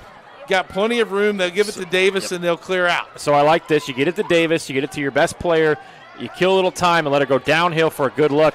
You know, the second chance opportunity there. Frost. Woo! Frost answers the defense or the offensive rebound by Maya Davis, kicks it out to Frost, and she's played well. Then you got a charging foul. Yep. The freshman, Kernut, in the right place, moves her feet perfectly off that trap, and they get a turnover. Man, I'll tell you what, Davis gets a good look. Ball bounces, second chance opportunity, kick out. Frost, who we know is that deadly jump shot, knocks it down, and then Heritage Christian says, hey, you've been pressing us. We're going to press you. We're not going to let you get down court quickly. It did look like a charge to me. They're going to talk about it. It looked to be an extension of the arm bar. We'll see what they end up calling here, but just tough for Chatard. You get the stop on a Davis miss, but then the second chance opportunity, and instead of bringing the ball down, looking to cut it to 2 points, you allow them to get a bucket and extend that lead to 7. At one point, Chatard had cut it to 47-44. Since then, Heritage on a little bit of a run. Couple of free throws by Maya Davis and a jump shot by Casey Frost, and they've extended that lead back up to 7. This conversation with the officials and coaches will give us an opportunity to tell you that Ref Reps is designed in partnership with numerous state high school associations, helping officials to hone their skills and promote unity in the officiating world. Ref Reps is for the new official as well as the seasoned veteran. Contact us at refreps.com. You can have wonderful conversations about block charge calls with coaches at half court anytime you want. Well, in all seriousness, we appreciate all the men and women in the stripes and what they do for the game. Yeah, and a great job here by the officials, bringing both coaches together to say, hey, we talked about it. Here's what we saw. Here's the call. Look, every call has 3 right answers. His answer, her answer, and my answer. And the truth. And the truth, yes. So the truth normally lies in what the referee saw. It did look like a charge from where we're sitting. That is going to end up being the call. So Heritage Christian will get the basketball back. And just like that, they've got a chance to push this to a 3-possession game, if not more. They can push this to double figures. And how about Natalie Kernut for Heritage Christian? The freshman has come in and just made some big plays. We'll see what Maya does here. They don't want her to beat her, but look, when Frost is having a hot night like she is, you've got 2 girls that can kill you, and so far they have so far. Well, and with Frost and Caskey guarding Frost, I wouldn't mind just giving her the ball on the perimeter and making Caskey come out here and guard her. Here's the situation. She's got 10 to 15 feet there to where she's clear, but some slow down offense under 3 minutes to go. And Heritage in no hurry. Davis down the lane, but couldn't get it to fall. Got everything a little right to the left. But it to fall. We'll see if Chatard here needs to slow it down. 2:30, still plenty of time. Get a good look. They do. And there's your soft touch. Caroline Bell now with 19. The senior keeps it going. So I'm picking up at half court here. 2:18 to go. 5-point game. This possession will dictate kind of what you do. I think you foul from here on out. And you hope to foul anybody but Davis and Frost, because those are the 2 girls that you know are money from the free throw line. Jocelyn Marshall out to Maya Davis, guarded by Addie Duncan. And the drive, and Davis is going to go to the free throw line, where she's only missed 1. And that'll be a double bonus, so Heritage Christian will get 2 shots now on any foul.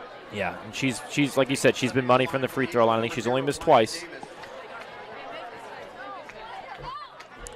She eyes the first one, and no soft rim on this side.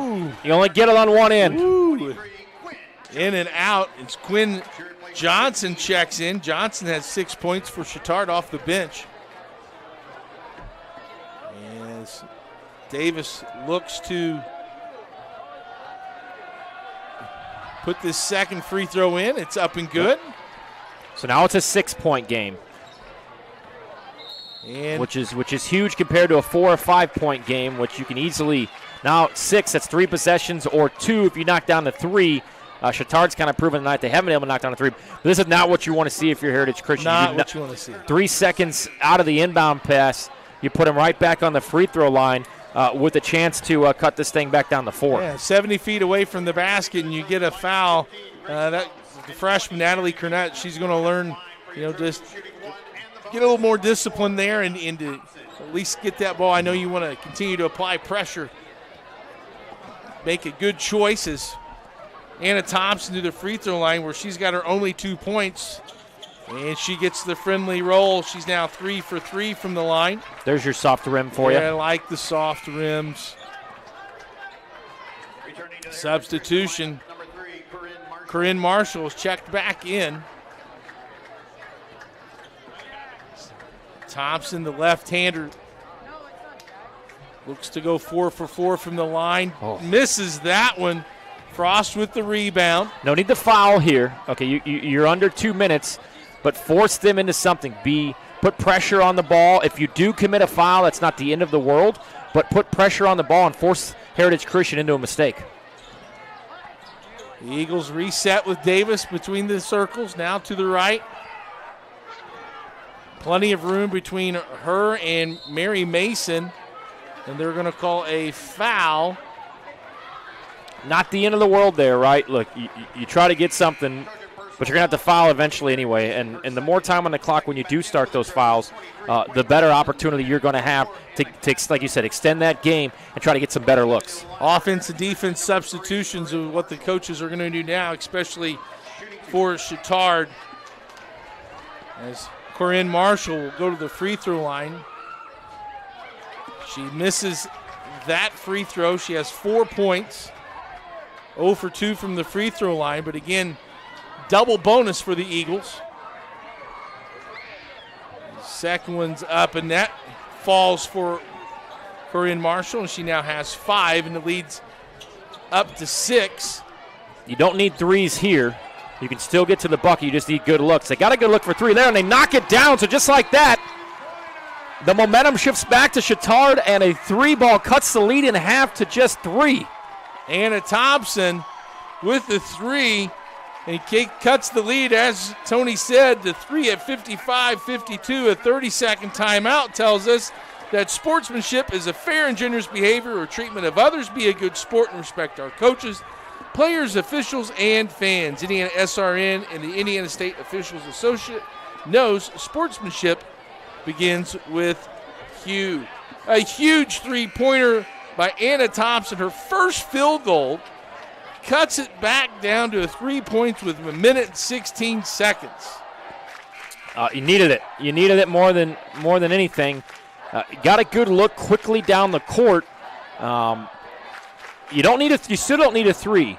With 1 minute 15 to go, you got to play defense. If it gets under about 50 seconds, then you're going to have to look into fouling, because you at least have to give yourself 2 to 3 possessions with the basketball down 4 points or less. So play good defense here, make them break the press, and then I think if they break the press and they pull it out, that's when you start to foul and you start to extend this game as much as you possibly can. Full court pressure going to be applied here by Bishop Chatard. They're not going to guard the inbound, so they'll elect to go 5-on-4. And again, the offense and defense. Marshall gets the inbound pass over to Frost. Look up. 4, 5, 6. Up to Davis. 7. She gets it across the timeline, attacks, runs in, and they're going to call a blocking foul on Anna Thompson. Not a bad foul there. Maya Davis will go to the free throw line as Thompson has picked up her 4th foul. Maya Davis will shoot 2. So the biggest free throws are here, right? Even if you miss 1, as she doesn't, because she's got a great shot. Yep, ice in her veins. Chatard still doesn't need a 3. Even if they're down 5 coming back this way, you don't need a 3. You just need a bucket. Still got one timeout for the Trojans, so you still have that in your pocket if you want to score and get a quick timeout to get your defense set up. I'd consider a timeout here if I was Heritage Christian. They're not going to do it. They're going to play it out.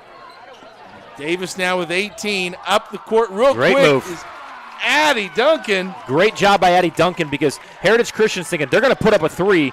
She takes advantage of the lane here. Don't shoot that. It's blocked.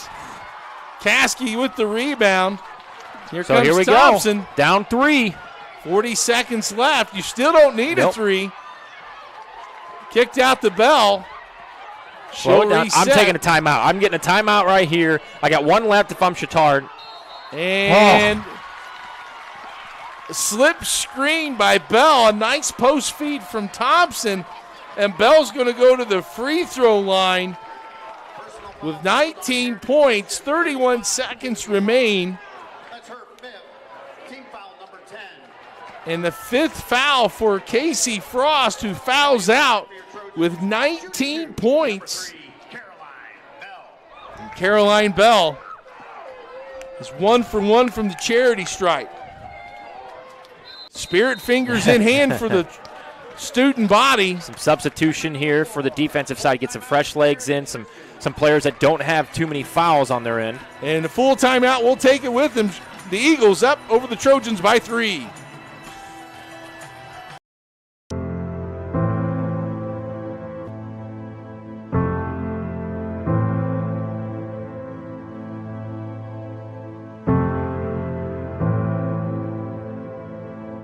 Calling officials cheaters or corrupt, it's not a game. Insulting referees, it's not a game. Threatening officials, it's not a game. Berating young umpires, learning the ropes, it's not a game. Violent language in the stands, it's not a game. Verbal abuse from the sideline, it's not a game. Screaming at a referee in the parking lot, it's not a game.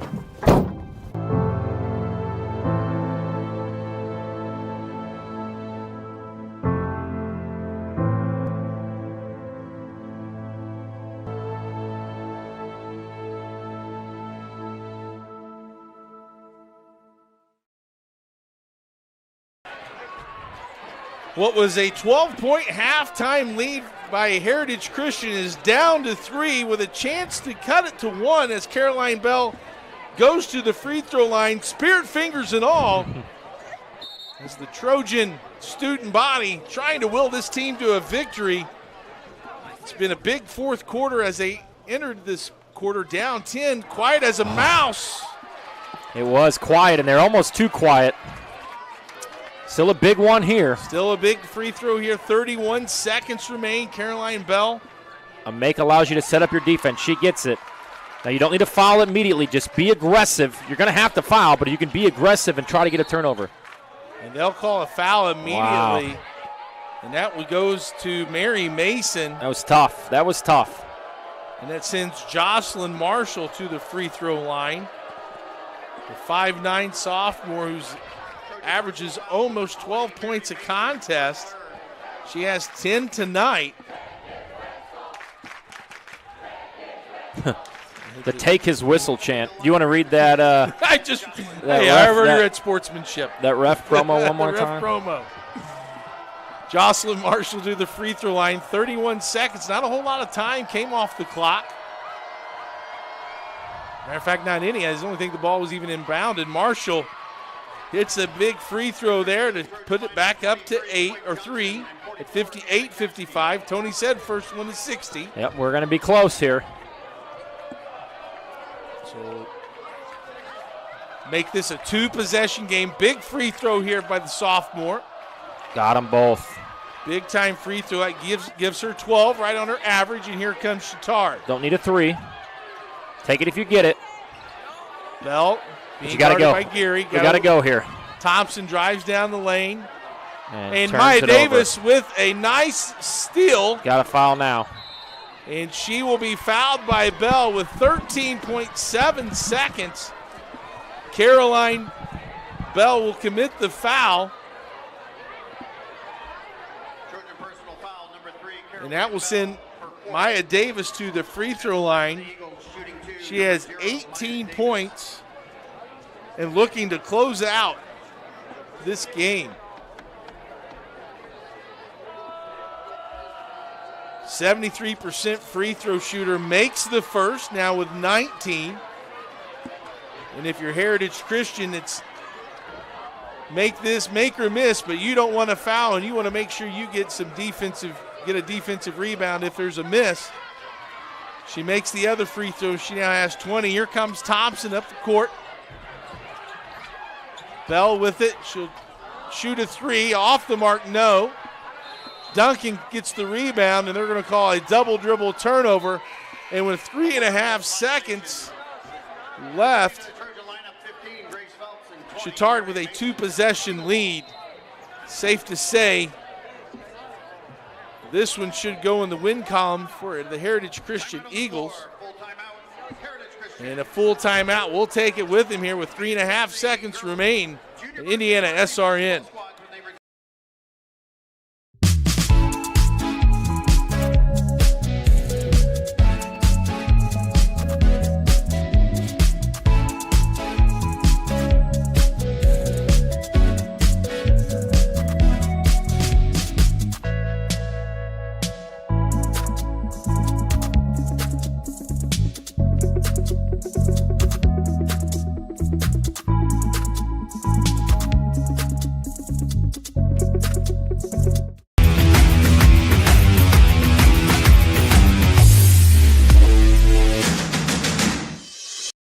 We encourage you to subscribe to our YouTube channel, IndianaSRN. Hit the bell to get notifications for upcoming games and more. Watch as many games as you want, as many times as you want. Closing seconds here at Bishop Chatard High School. Heritage Christian has led from the beginning, led comfortably through the first half, but a furious comeback by the Trojans looks to fall just a touch short as we have 3.5 seconds remain. Heritage up by 6 points. They inbound to Maya Davis. They don't elect the foul, so I'm sorry, they do. Addison Duncan with the foul, and Maya Davis will go to the free throw line with free throws a few moments earlier to kind of seal the victory to make it a 2-possession game. And with 0.4 of a second remain, Davis will go to the line. The dynamic point guard makes the first one. That's 6 made free throws in a row by Davis.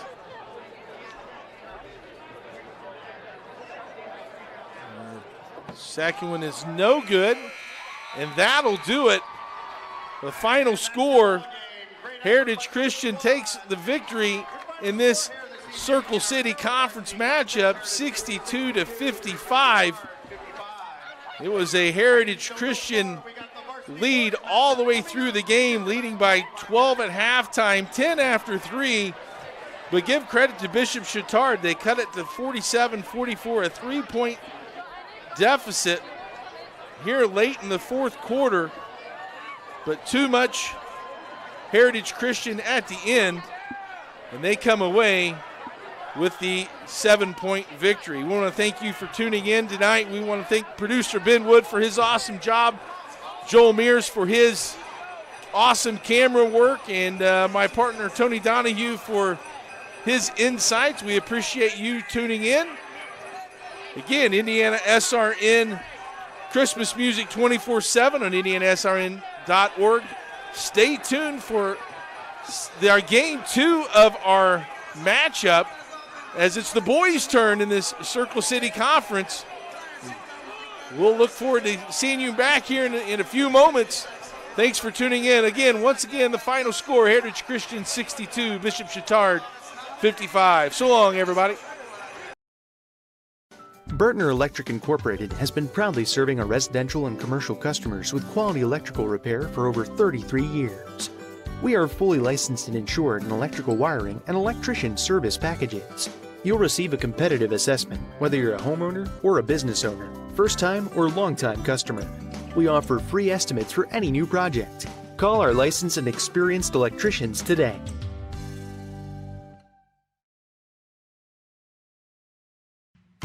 Can't make it to the game?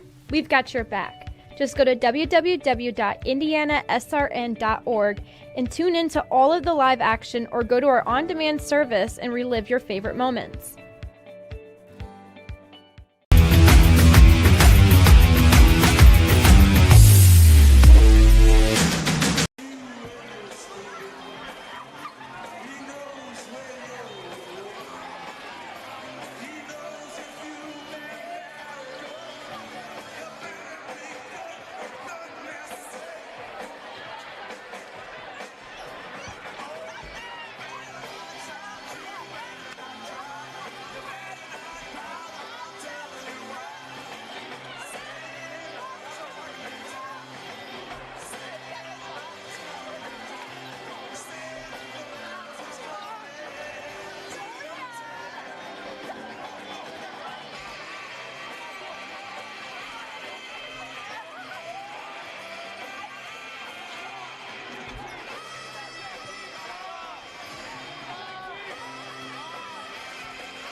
Well, welcome back to the campus of Bishop Chatard High School. Let's play two. We're proud to bring you game two of our exciting Circle City Conference doubleheader between the Heritage Christian Eagles and the Bishop Chatard Trojans. Game one for the ladies went the way of Heritage Christian with a 62-55 victory.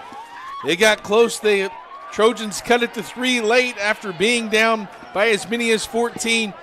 But hit some critical free throws down the stretch to get a win. And now it's the boys' turn to play. And we'll thank you for tuning in.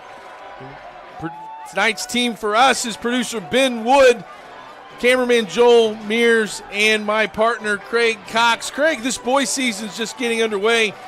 Most teams have a couple of games under their belt. What's kind of the pregame message this early in the season as the teams head back into the locker room here after warm-ups? Well, first and foremost, before we even start talking basketball, let us send out a special congrats once again to the Bishop Chatard Athletic Department, school, and constituent and families for a job well done in the fall with the state championship with the football team and Coach Doyle. But, yeah, as Coach Roseman kicks off tonight, I mean, there's a lot of unexpected. Anytime you're kicking off the new year, you got new faces, you got new people that are being asked to do new things. You got really a really big new roster with Coach Roseman. He lost about 80% of his scoring from last year. And so that's a big piece. That's a big void that a lot of people are going to have to fill that maybe aren't used to that. And so there's a lot of uncertainties going into your first game as well. But one that's exciting there on Kessler and Keystone there for them to kick off their season and excitement and hoping that the fall success carries over here to the winter. As you mentioned, the Bishop Chatard Trojans' first game, 16th football state championship, most of any school in the state, and it's the first game of the season for the Trojans. Last year, they started off really hot, and they finished the year as a 16-8 record. Coach Roseman's in his second year and 8th year overall with a 74-79 record. As you mentioned, Craig, they lost 7 seniors from last year's team. That was a 46.2 points per game, or 77 points or percentage of their offensive attack. So they've got new players and new roles, and Coach Roseman, obviously he's going to have to figure out what to expect as well. Last year their season ended in a sectional semifinal loss to Guerin Catholic, and they're looking forward to maybe putting on that sectional crown, the first one since 2004. So new players and new roles. Meanwhile, for Heritage Christian, they were 12-12 last year, 1-2 this season. They beat Columbus North by 5 and lost to Preble Sean for Ohio by 6, and then a really good Linton Stockton team and the Seekers for Santa over in Brownsburg last weekend by 12.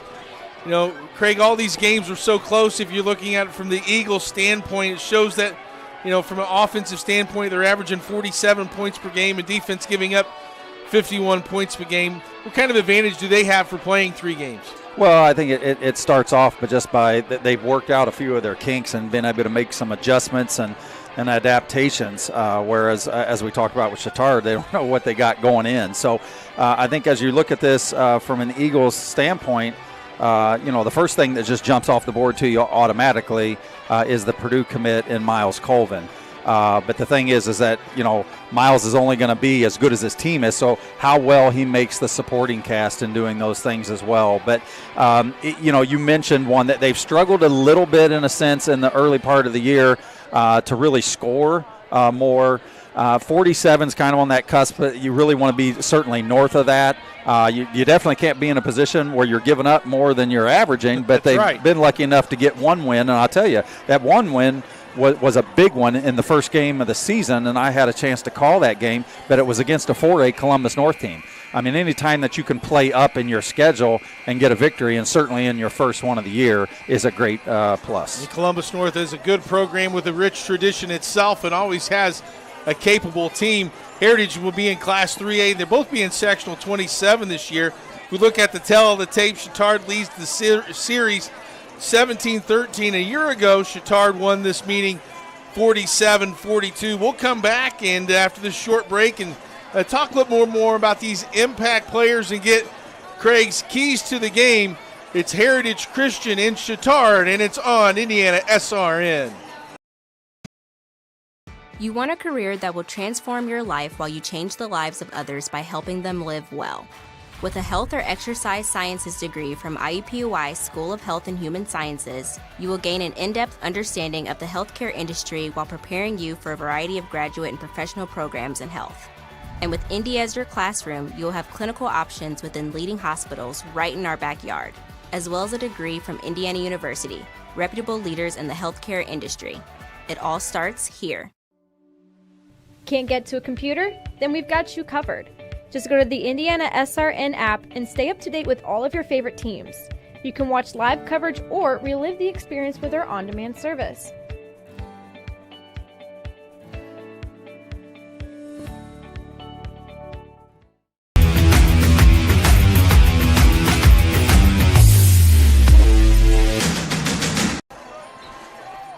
Bishop Chatard and Heritage Christian getting their final warm-up jump shots in gives us a chance to tell you that this broadcast is copyrighted by IndianaSRN and the Indiana High School Athletic Association for the private use of our audience. The use of pictures, videos, and audio without the express written permission of the IHSAA is prohibited.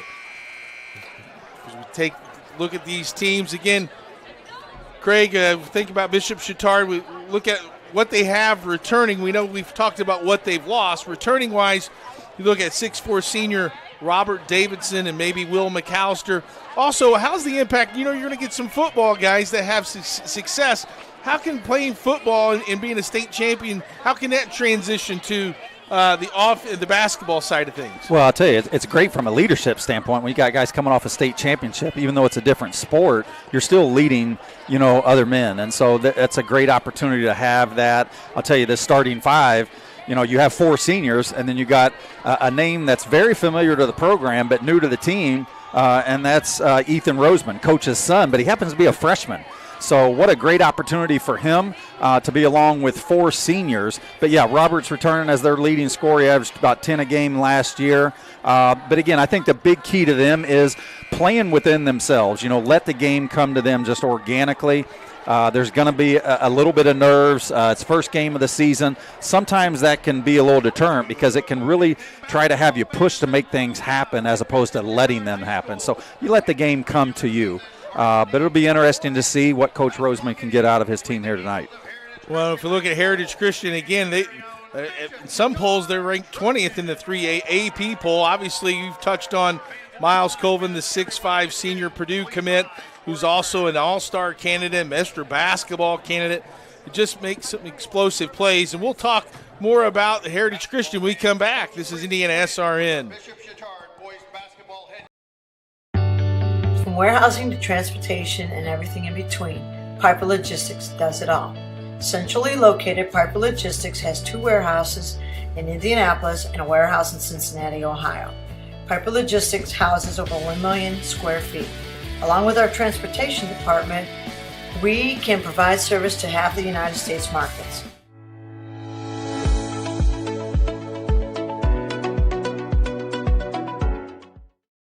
We encourage you to subscribe to our YouTube channel, IndianaSRN. Hit the bell to get notifications for upcoming games and more. Watch as many games as you want, as many times as you want. You want a career that creates experiences that are impossible to forget. By studying sports and events at IUPUI, you'll get hands-on experience in and out of the classroom. And with Indy as your classroom, there are high-profile events, sports franchises, hotels, museums, and large organizations across the city to engage, educate, and enlighten your student journey before you graduate. There isn't a better city than Indianapolis to get the experience you need to prepare you to handle any event, big or small. It all starts here. This is the Frells family's land. When the sun comes out, the kids run and play right there. This used to be a shed. Now, it's where they get breakfast. This is more than just land. It's home. The Frells family runs with us on a John Deere 1 Series tractor. His land isn't the only thing that should live on for generations. Nothing runs like a Deere. Search John Deere 1 Series for more. Visit Reynolds Farm Equipment, your hometown John Deere dealer today at reynoldsfarmequipment.com. At Morales Group Staffing, we are all about building better futures. And during these times, we are working hard to put people to work. We are now hiring for hundreds of jobs with pay up to $17 an hour. Visit our website at moralesgroup.net or text JOBS, JOBS, to 317-472-7600 to apply now and get hired today. We encourage you to follow us on Twitter at IndianaSRN. Find upcoming games, video highlights, and much more. Follow us now at IndianaSRN. Welcome back to Bishop Chatard High School. Starting lineups announced. We'll get to them right now. First are Heritage Christian. They'll start this way. Dylan Doss, Tyler Allmeyer, Nolan Duncan, Miles Coven, and Andrew Wiggins. They'll be wearing the road blacks. Meanwhile, for the Bishop Chatard Trojans, Ethan Roseman, Sam Lewis, Nolan Stifler, Robert Davidson, and Drew Knapp. The Trojans in their home white. And they're ready to tip it off here as Robert Davidson, or Miles Coven, and Robert Davidson will be jumping center. Important first few moments for Bishop Chatard to make sure that they identify these new roles that these Trojans have. Ball's up and we're underway. Chatard controls the tap.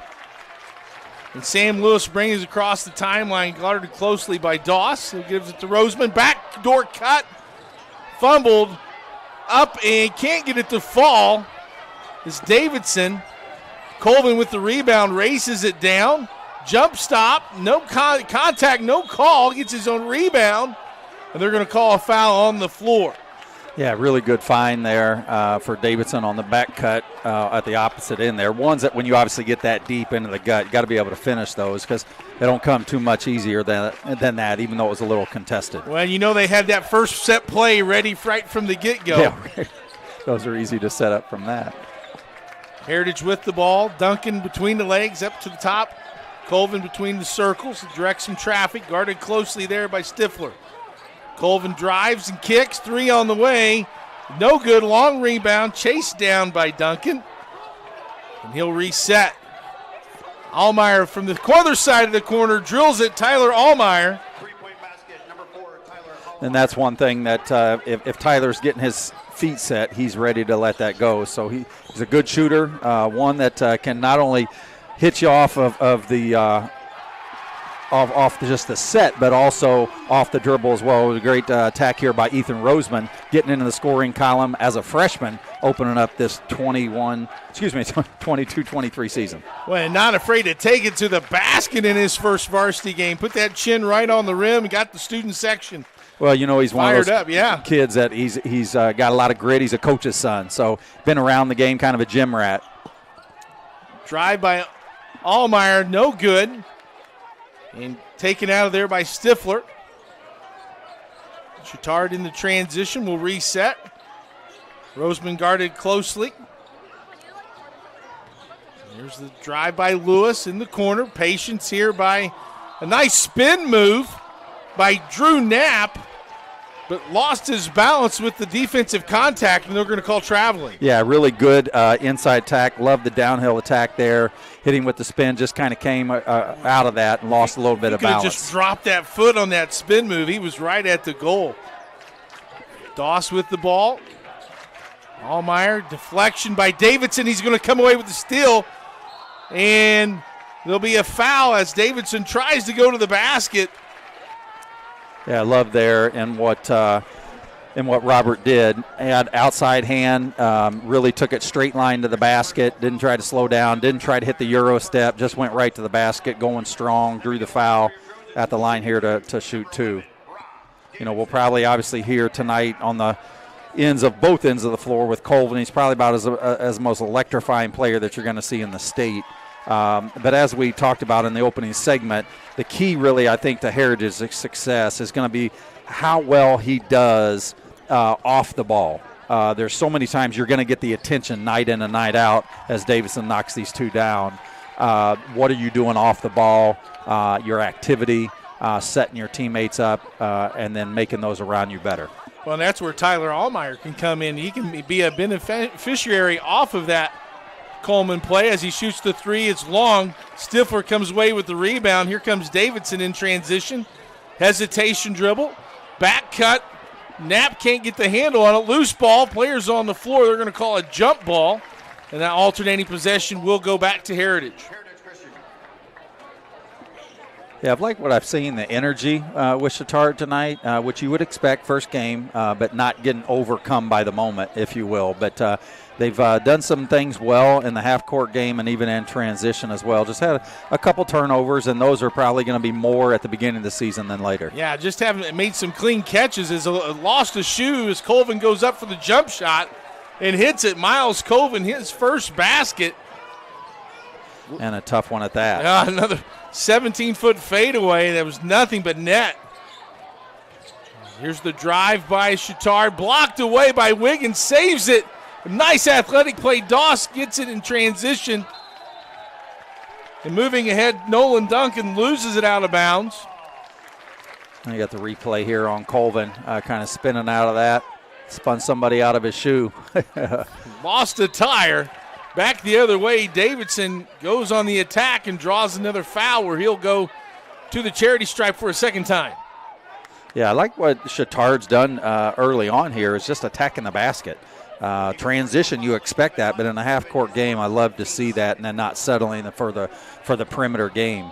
So much of that has become such a big part of basketball on all levels, and nothing wrong with the perimeter, but you kind of look to play the percentages and look to actually get yourself in a flow of game and attacking the inside and working your way out as opposed to outside in.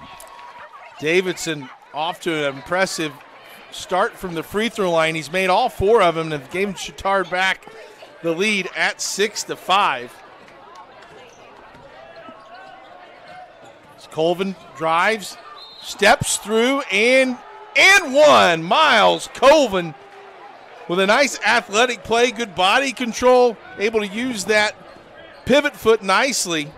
Well, and that's the thing with Miles. You got to do the best you can to try to contain him as we look at the replay here. Really good job of footwork and stepping to the basket to get the closer finish. But you got to do your best to kind of contain him on the perimeter as much as you can. When he gets inside, he's just so athletic and's got good length that he's just going to be tougher to defend because he's finishing at such a higher level. Free throw up and short on that free throw. You know, mind you, too, this is not only a conference matchup here between these two teams, but also a sectional matchup as they're both in sectional 27. Foul as Ethan Roseman drives down the lane. Roseman will draw the foul. It's the second team foul, or third team foul, rather, on Heritage. Is checking into the game for Chatard. He's number 33. And nice steal there that we have by Davison, and sending it home, big fella with the flush. Davidson continues a good first quarter. He's got 6 of Chatard's 8. The Trojans lead by 1. Meanwhile, Colvin tried to answer on the back end. They're going to call that one on the floor. As we take a look, Craig, at that last steal. Yeah, trying to dribble through traffic. A little tough on Dillon. Kind of an easy steal there, but even more so an easy basket in such a, you're seeing a lot of similarities in the build and some of the athleticism between Colvin and Davidson, and interesting enough, they both wear the same number 11. Same number, that's right. But when you look at them, the makeup of the body, the hair, I mean, there's just a lot of parallels in their game as well. Heritage looks to inbound underneath their basket. And ball got deflected out of Wiggins' hand. Wiggins is, if you guys are familiar with his name, his older sister Ariana was the runner-up Miss Basketball a couple years ago as a sophomore on University of Michigan's basketball team right now. And Andrew will be taking his talents to the Diamond down in Bloomington at IU next year as a pitcher. 3-point on the way, short, and taken away by Chatard. Roseman tries to gets the ball on the left, goes up, can't get it to fall. Dost clears the rebound, and here comes the quick transition. And over to Wiggins for finish. Yeah, and that's one thing that Doss does. I mean, sometimes he knows he's got a motor and he goes one speed, but he's a good floor general, distributes the ball really well. Great decision there. Defense made a commitment, gave the dump off for an easy finish there for Wiggins. And back and forth the lead goes. Heritage now with a 9-8 lead. 3 minutes to go here in our opening quarter. Patience this trip from the offensive standpoint by the Trojans.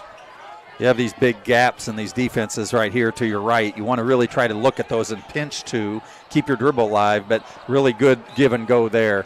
And you want to think through that too, as obviously when you're catching those balls, you really want to put yourself in a position where you're creating basket vision. Look for the cutters, look for your teammates that are closer, play the percentages, but a lot of it is movement without the ball. We talk about that being the triangle of offenses. Ball movement, player movement, and balance in terms of spreading the floor and spacing. Roseman with a nice jump shot there from the short corner. He's got 4 in the books, looking really good as a freshman coming out the gate. Really elevated on that jump shot as well as he shot it over the defender. Give him 4 points. And again, the lead seesaws back. This time it's Chatard with the advantage. Colvin, fadeaway baseline off the top of the backboard, a tough angle. And they're going to say that's out of bounds. Well, and you know the Trojans student section is going to let him hear about that. Meanwhile, Davidson on the other end, shot fake, gets Colvin in the air and draws the foul. And as good as he's been at the line, Clark, it's 4 for 4 already. You'd think that he's putting his team in a very good position, but great job of showing the ball and getting Colvin off the floor. Good athletic players, such as Colvin, a lot of times will look to use the athleticism and just try to outman you in terms of getting those blocks. But good job of showing the ball and drawing the contact. Davidson with his first miss at the free throw line. That's how it always works. Right, you gave him the kiss, the kibosh. Exactly. Talk about how good things are. 4-4 and then misses. So put that on me, Coach Roseman.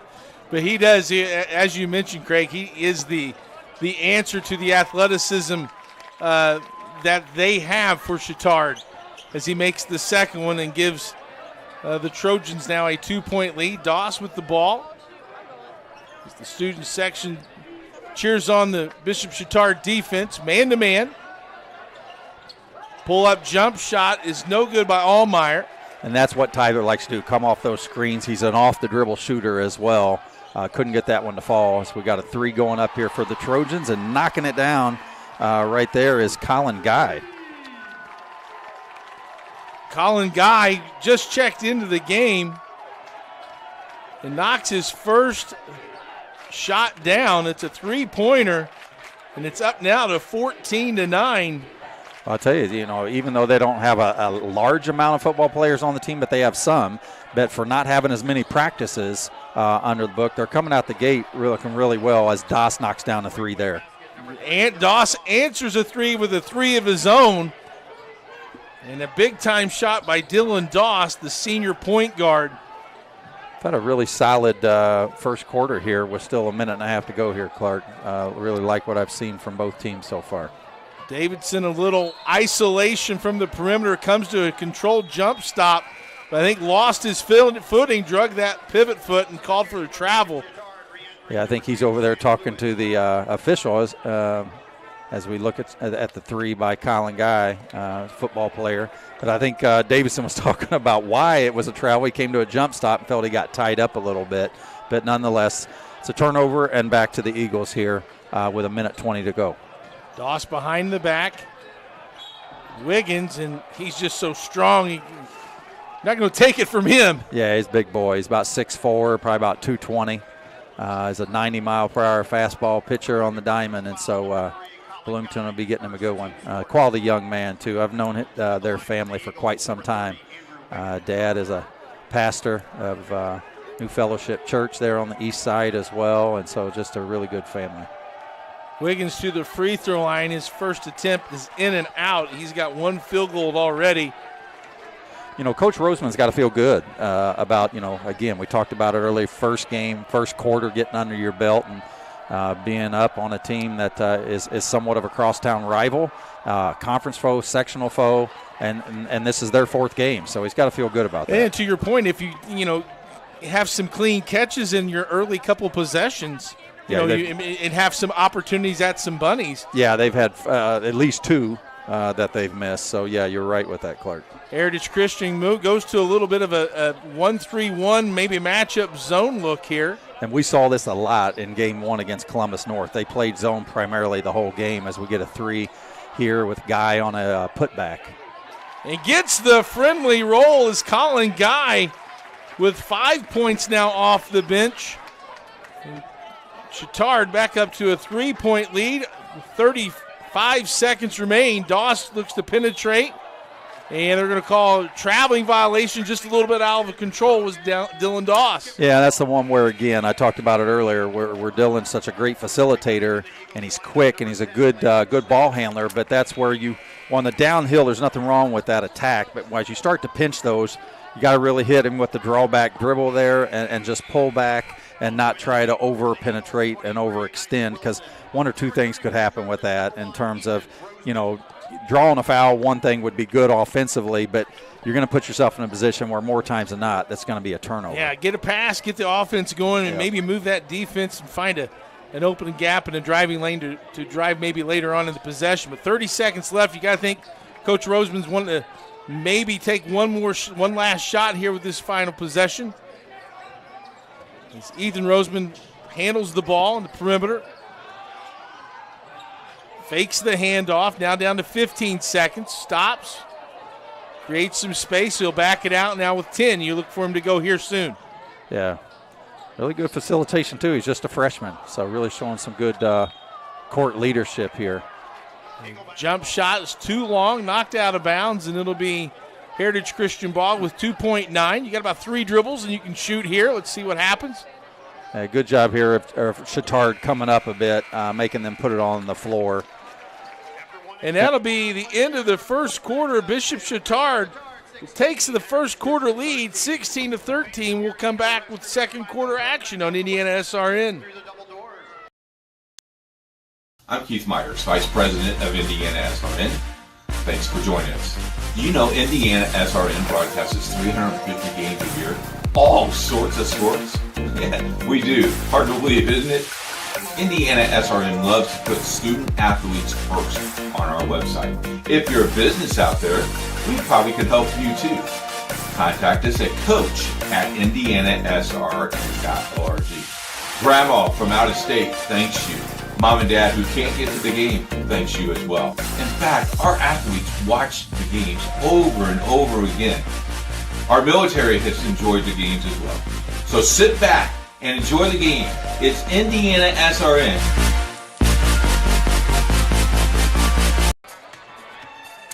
An impressive first quarter for the Bishop Chatard Trojans. At one point had a 5-point lead, take a 16-13 advantage into quarter 2. Craig, tell us your thoughts about that first quarter. Well, again, I've mentioned him a couple times. I think Coach Roseman's got to feel good. I mean, first game of the season due to the prolonged football state championships, if you will. Limited action there. And so not knowing what you're really going to get there with not only your first game, but a lot of new faces in new places. And so I think they showed a lot of poise, a lot of grit, played really hard, played with good energy. Really didn't have a lot of costly turnovers, but the couple that you have are anxious ones that you kind of expected. So I thought all in all things went well from this Trojan program. Little weave action by the Trojans. Roseman drives, pulls up from 16 and got it. Ethan Roseman. You know, the thing that he's showing me, Clark, is he's showing a statement is, hey, my dad's the coach, but I didn't get this given to me. He's showing that he belongs with these other 4 seniors on the floor as starters. Has had great court leadership, and, you know, you're a hard penetration right there, and the guy's retreating and he pulls up. So really great job. Guy tries to drive baseline. Good recovery, though, by Nolan Stifler. It's knocked out of bounds. It'll stay with Bishop Chatard. Just underway here in the second quarter. And Scott Simler's now checked into the game, too, here, number 10 for your Trojans. Looking to inbounds. A three-pointer on the way. Short by Lewis. And Heritage Christian with the rebound. They're in transition. Baseline drive. And shot goes up. Yeah, done a really good job of, and didn't get a chance to talk a lot about this in the pregame, is really doing a job in trying to limit the best that you can Colvin's touches and make somebody else that might not be as comfortable in a role doing something that they might not be looking to do. Right now he's out of the game, but they've done a good job so far with him. I think a lot of it will be how they are able to defend the perimeter and not allowing the breakdown of the defense. There's just so much that can happen when you allow penetration to get in the gut or in the lane, if you will, with options. And so far has done a pretty good job with it. Yeah, the middle of a court for an offensive defensive standpoint, it's a place where you don't want the ball on defense and where you want to attack on offense. As Daniel Green makes the first of his 2 free throw attempts. Quickly down the court is Bishop Chatard, a little shovel pass is contested and pulled out of there by number 24, Luke Peters, a 6'8 junior, providing some inside presence, but stolen on the way. The other side by Lewis, goes up and draws the foul. Sam Lewis anticipating and getting in the passing lane, wearing himself a trip to the free throw line. Yeah, it looks like you have Colvin coming back here. But, yeah, what a great job there by Sam Lewis. Again, I like the straight line attacks in terms of transition. When you're, manu-manu, it's time to go right at him. You don't need to pull back and wait for trail guys. It's you and him. But how well you use that inside hip, finishing with that outside hand, or body control, if you will, which allows you to either get the and one, or if not, you're standing where Sam is right now to knock down the 2 at the charity stripe. Craig, reminds me a lot of high school basketball practice where the younger assistant coaches take that football pad and just whack you a few times, making sure you're going strong. As Sam Lewis hits his first free throw attempt, as Miles Colvin checks in for the Eagles. Lewis hits this free throw. It could give the largest lead to this point for Bishop Chatard, and he does. 6-point advantage, Lewis with 2 free throws. And it's a 20-14 advantage. Deep 3 by Doss, in and out, no good. And Green with the rebound, and he'll draw the foul. Coach Roseman says that should be the underneath officials' calls. It was called from the outside with the body, though. Well, and the actual baseline, the low official actually had called a block, but the trail ref had actually already called the contact on the foul. Good communication between them two is DJ Green to the line and makes this free throw.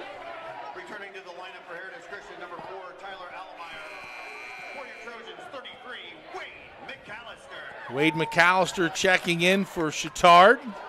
If I'm not mistaken, too, the other key to this has been that Chatard has not allowed really any transition points to this point either, if I'm correct, which is a big part of Heritage piece. Loose ball after the missed free throw, and it'll stay here with the Eagles. You're just waiting for Miles Colvin to break open this offensive attack. Colvin with 4 points to this point. 2 3-pointers made by Heritage, one by Doss, one by Allmeyer. And Fisher checks in. Here's Doss. Down to the post. No double team. Fade away from the baseline is too strong. And, those are the shots you want Miles to take. And it's not so much that he can't hit those, but it's as much as they're contested and they're away from the basket.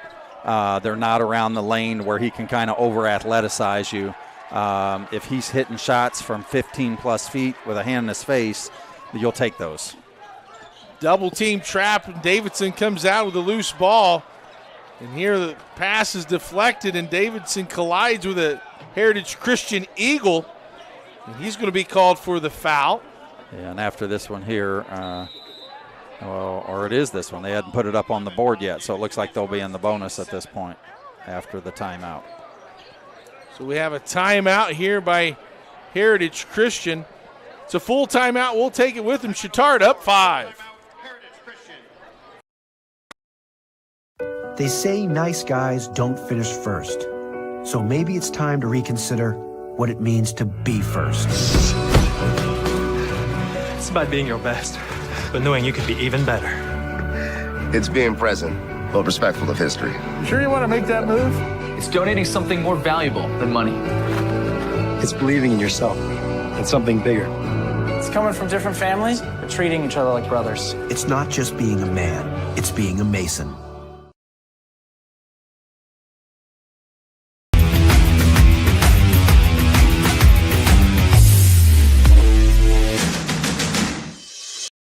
We encourage you to subscribe to our YouTube channel, IndianaSRN.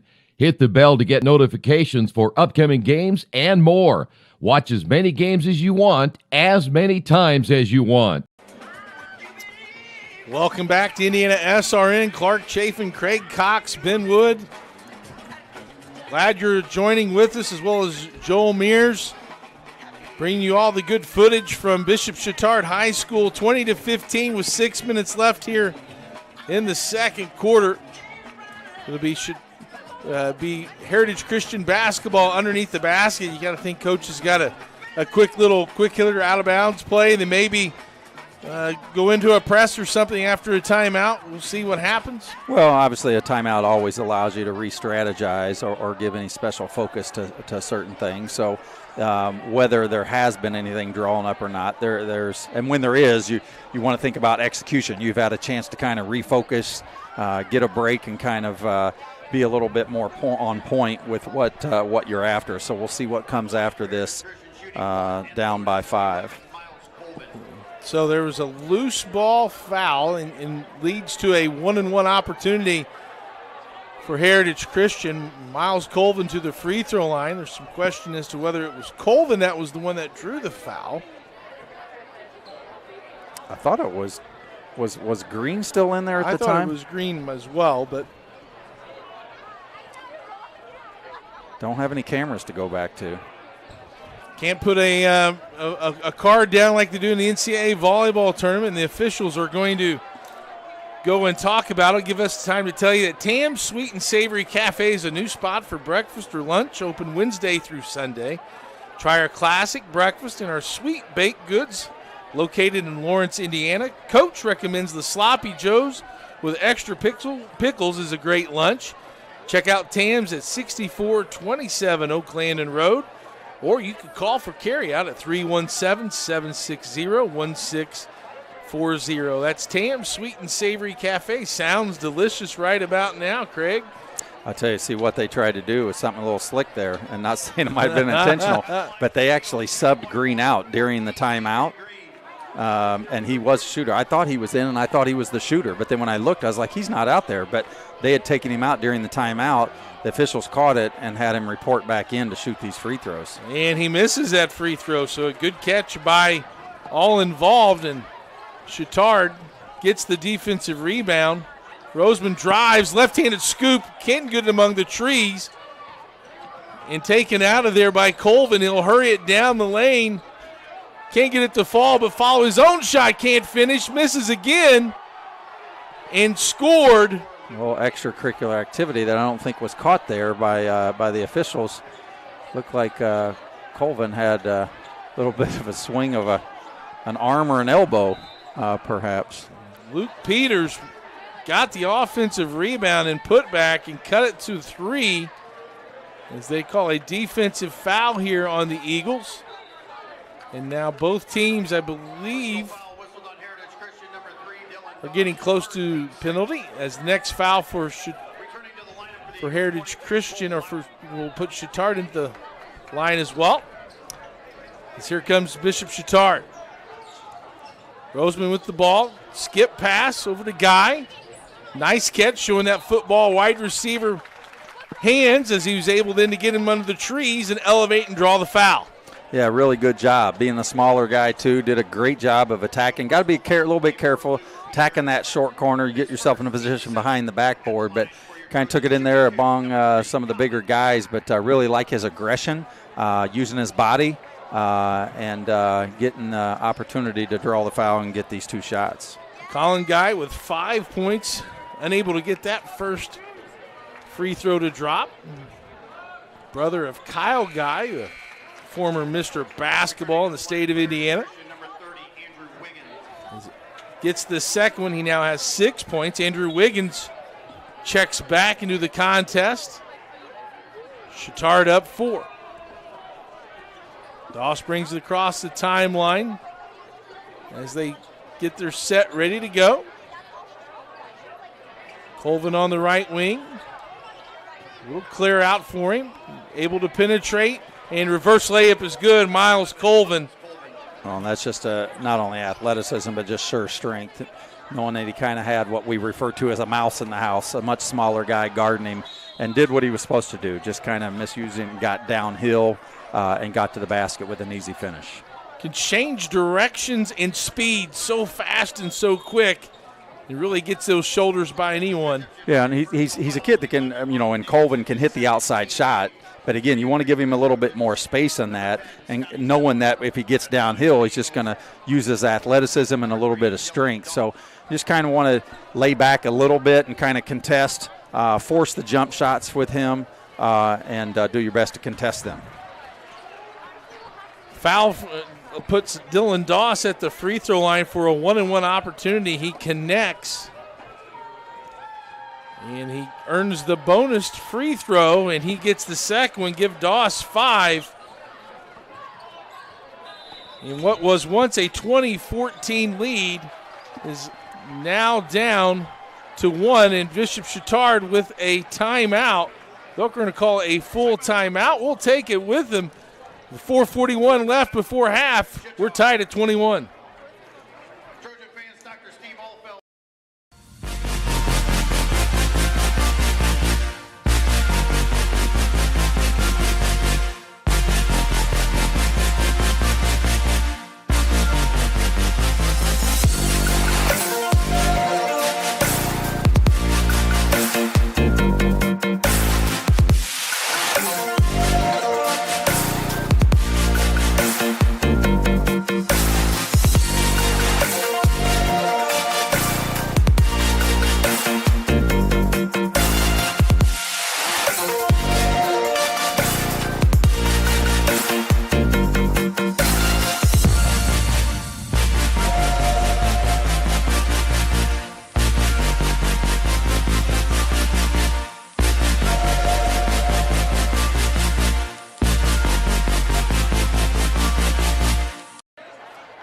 Clark Chafin, Greg Cox, Ben Wood, Joel Mears here bringing you the action from Bishop Chatard High School.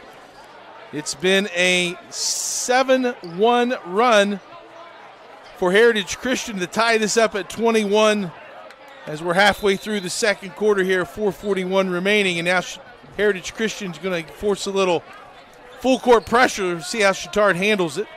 Well, and they've chipped away a lot with this too, Clark, without it being a lot of it being Colvin. I think 2 points of it was.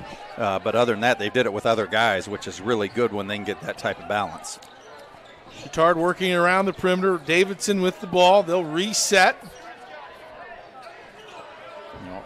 Heritage has done a good job here too. So you got to get hit. Not only the first one, but when you get an opportunity for the second one as well, you got to be able to hit those. That's the third or fourth that they've missed there early on. You finish around the rim. Colvin, that's what happens. You miss a couple of bunnies, and a 5-point swing the other way. And then Doss on the steal as he denies Roseman. Colvin from the same spot, but it's short. Little heat check when you're in those moments like that and feeling it. Roseman with a nice up and under. Couldn't get it to fall, but follows his own shot. Ethan Roseman, yeah. Might have got away with a little bit of push on the original one, but nonetheless didn't. Colvin tries to throw it down. It clangs off the back of the iron. Craig, let's take a look at this last one. Yeah, shows his comfort. That was well beyond the arc, just coming off the dribble and raising up. So really good dual threat.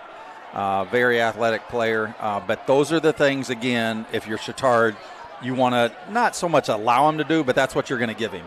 as opposed to trying to minimize his transition dunks or points, as well as just attacking the basket. Roseman shoots and can't get it to fall. Colvin with the rebound. Davidson's behind him. He recognizes that.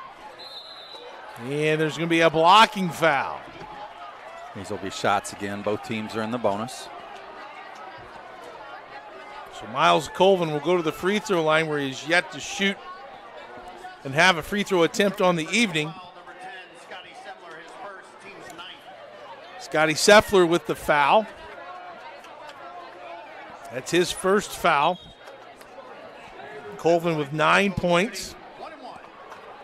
Shoot a 1-and-1 opportunity. Heritage now up by a point, and he gets the first one to fall. That's his first free throw of the night.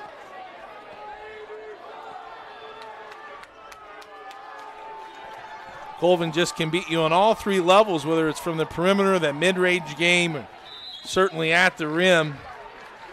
Looks like we're going to get a violation here, so that's no basket. Looks like Doss was the guilty one of getting some movement into the lane before that ball reached the rim. So take that one off the mark for Colvin. And that's one that's just a between the ears kind of play. Meanwhile, Roseman takes it all the way to the basket, finishes with the left hand, and now we're tied at 25. Yeah, and he's already got 10 as Davidson gets a steal in there and in transition.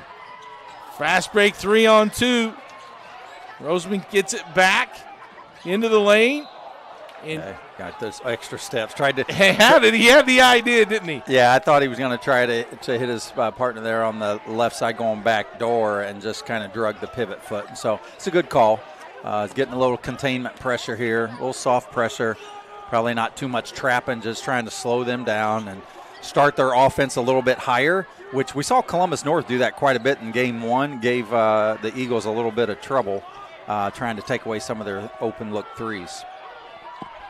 Doss with the ball in the corner. 3 on the way is rim's no good. Davidson with a tough rebound. Gathers the carom and we approach 2 minutes left. Sam Lewis fakes the handoff, keeps it. Underneath, scoop shot no good. Another bunny that Chatard misses. Meanwhile, Euro step.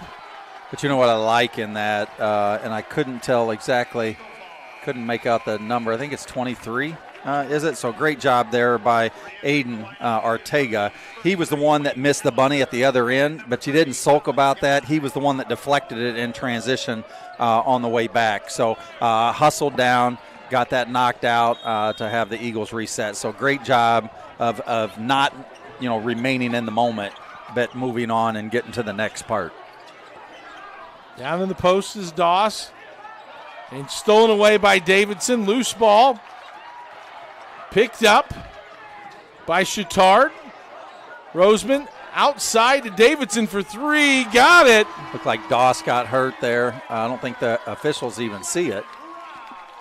I mean, the coaches are upset, but Doss is off the court.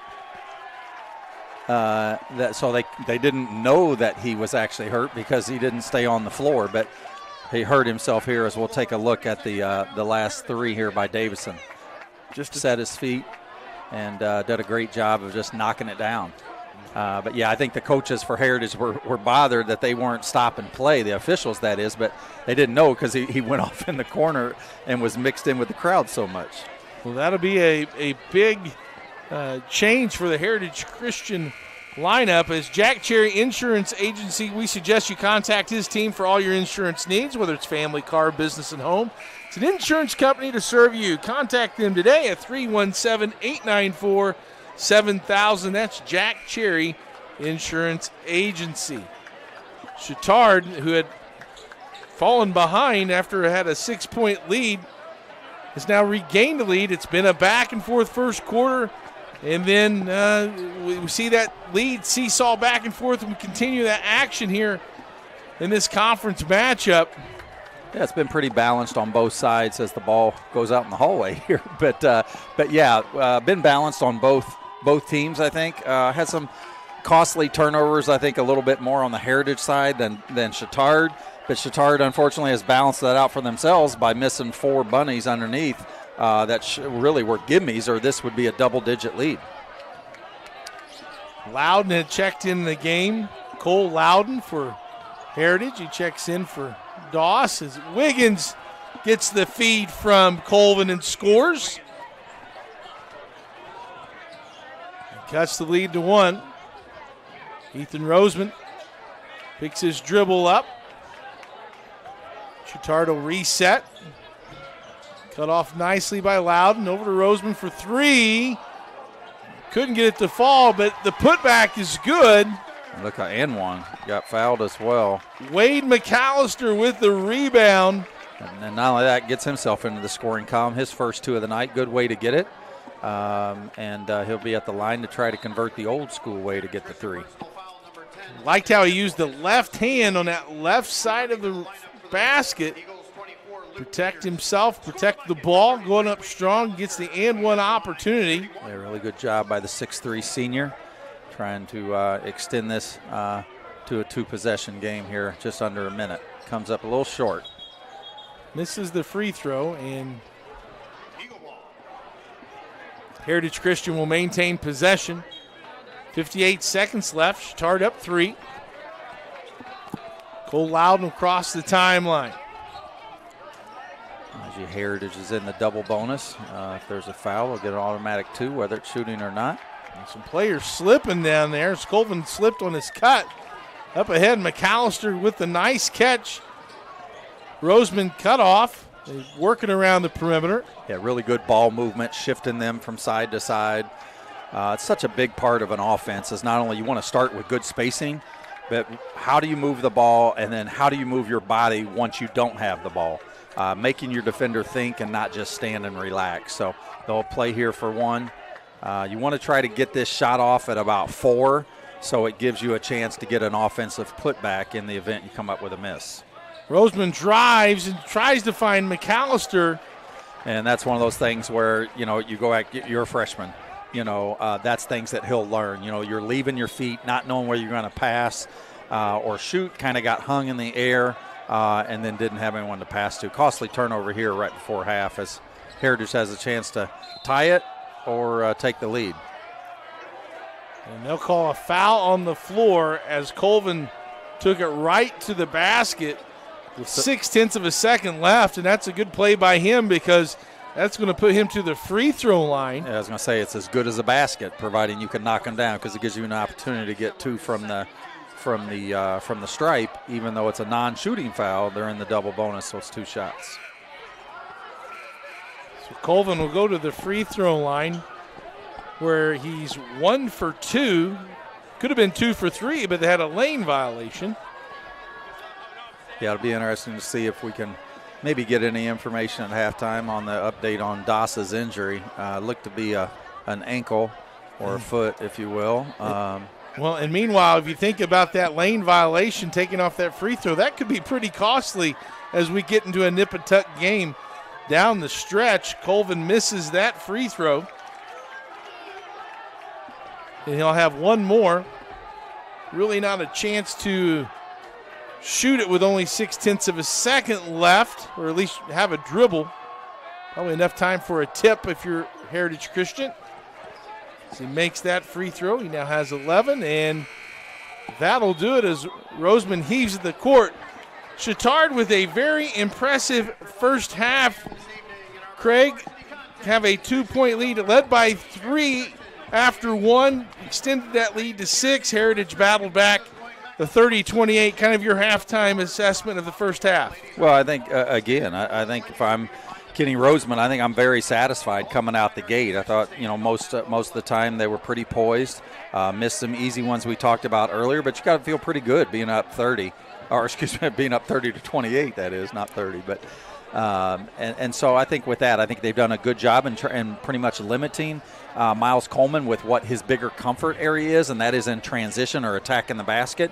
He's got a few of them, but the majority has came from the outside. So you got to feel good there in trying to make somebody else beat you. So all in all, it's been a good balanced half with both these teams. Well, we'll take a halftime break here as well. When we come back, we'll look at some of the stats and get ready for the second half Bishop Chatard 30, Heritage 28. Halftime score on IndianaSRN. Today, greed, selfish interest, and barefaced corruption seem all the fashion. America needs great men of tolerance who can give honest debate to the great issues of the day. I'm seeing mostly squabbling, men squandering their time, being wolves to one another. Yet, I'm not without hope. We still have Freemasonry. Yes, the same Freemasons that helped create this country have always provided great men when needed. And today, in every city and town in America, Freemasonry is still providing that special place where young men can find their greatness and accomplished men can give something back. Yes, in this time of great hope, it is my hope that America will see that Freemasonry is a national treasure that cannot be separated from our country's future. You want a career that creates experiences that are impossible to forget. By studying sports and events at IUPUI, you'll get hands-on experience in and out of the classroom. And with Indy as your classroom, there are high-profile events, sports franchises, hotels, museums, and large organizations across the city to engage, educate, and enlighten your student journey before you graduate. There isn't a better city than Indianapolis to get the experience you need to prepare you to handle any event, big or small. It all starts here.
Hey, conductor, how about something new? You played this last year. Come on, get your head out of your sacks. Shh, we're trying to hear. Well, I'm sick and tired of hearing your kid play the wrong notes. Where's my kid solo? At least you can see your kid. Why is my kid stuck way in the back?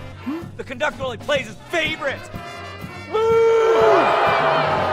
kid heard that solo! You saying I did? Yeah! Hi, I'm Matt Wolford, president of the IHSAA Foundation, and we need your help. We need your help so the youth of our community can develop advanced leadership skills. We need your help giving high school administrators and coaches the instruction and insight they need to be better role models and teachers. To learn more or to make a tax-deductible contribution, go to IHSAAFoundation.org. You'll not only be contributing to the foundation of the IHSAA, you'll be contributing to the foundation of our community. Can't get to a computer? Then we've got you covered. Just go to the IndianaSRN app and stay up to date with all of your favorite teams. You can watch live coverage or relive the experience with our on-demand service.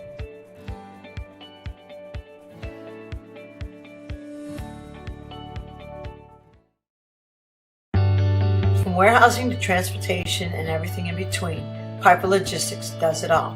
Centrally located, Piper Logistics has 2 warehouses in Indianapolis and a warehouse in Cincinnati, Ohio. Piper Logistics houses over 1 million square feet. Along with our transportation department, we can provide service to half the United States markets.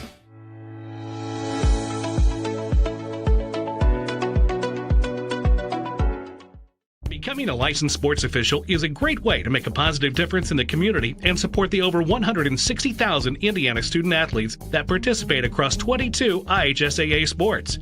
Sports officiating allows you to stay connected to the game, become a role model for our young student athletes, earn extra money, and support the patrons and communities of our IHSAA member schools. To learn more about becoming a licensed IHSAA official, log on to ihsaa.org/officials today. This is your IHSAA. This is your state. This is your high school. This is your athletic association. Fans, I'm IHSA Commissioner Paul Knighty, and we're here to make sure that all of this remains yours. This is your state. This is your community. This is your IHSAA.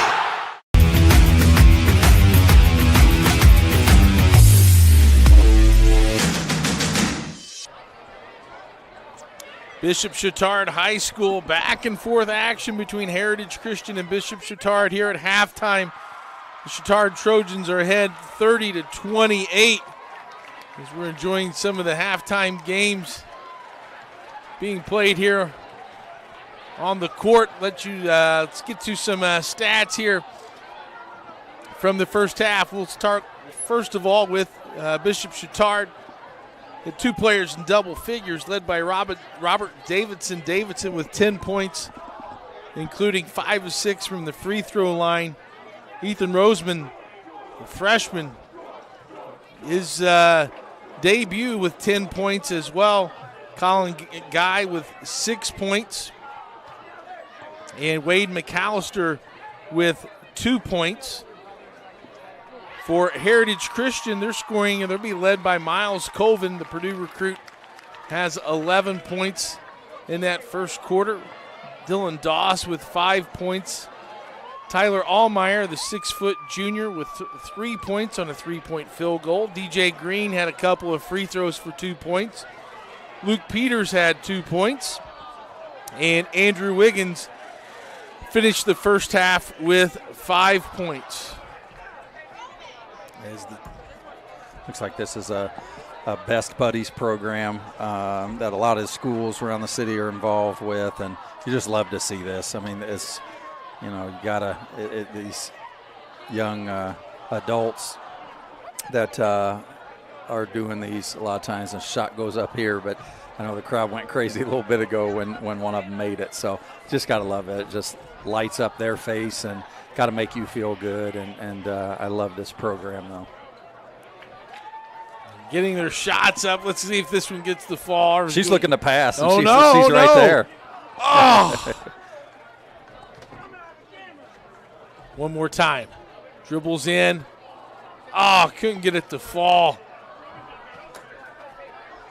Well, as you say, Craig, this is really good stuff, and we'll just be quiet and let this play out and let you know that before we come back. There's a shot. Yeah, the crowd goes wild.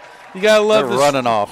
Yes, you got to love how the student body has embraced this as well. We'll take a break and come back And Craig will give us some of his halftime adjustments as we look toward the second half of this conference matchup between Bishop Chatard and Heritage Christian. Game 2 of our doubleheader.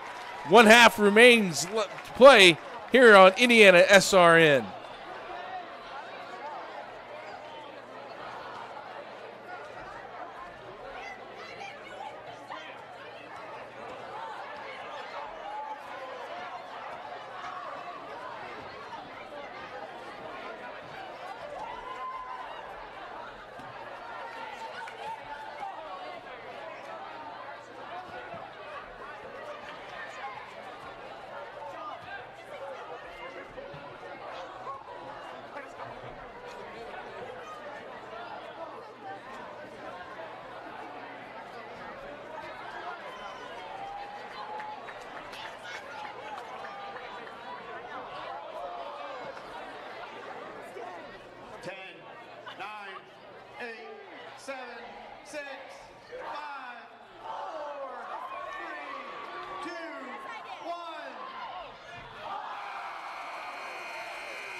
From warehousing to transportation and everything in between, Piper Logistics does it all.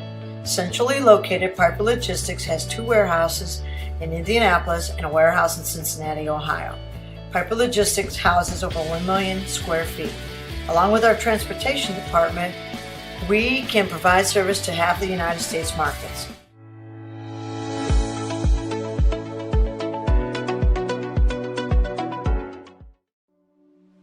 Can't get to a computer? Then we've got you covered. Just go to the IndianaSRN app and stay up to date with all of your favorite teams. You can watch live coverage or relive the experience with our on-demand service.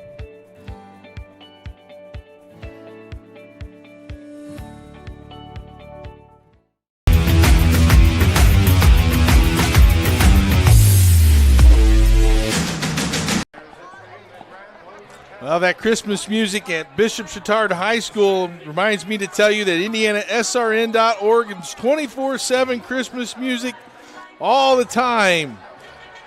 Craig, Tony in Game 1 said it was Carol of the Bells. What's your Christmas song go-to?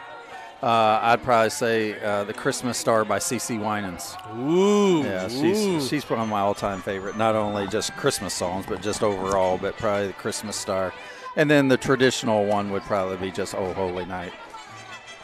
Well, Christmas music 24/7, no commercials. You can listen to it all the time. Let's tell you about some upcoming games that we have here on SRN. We got Traders Point at Covenant Christian tomorrow at 7:30. That's boys action.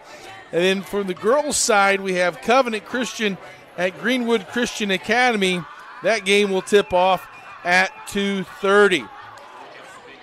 I think, Clark, you had that game tonight. Didn't you have the Covenant girls tonight right before this one?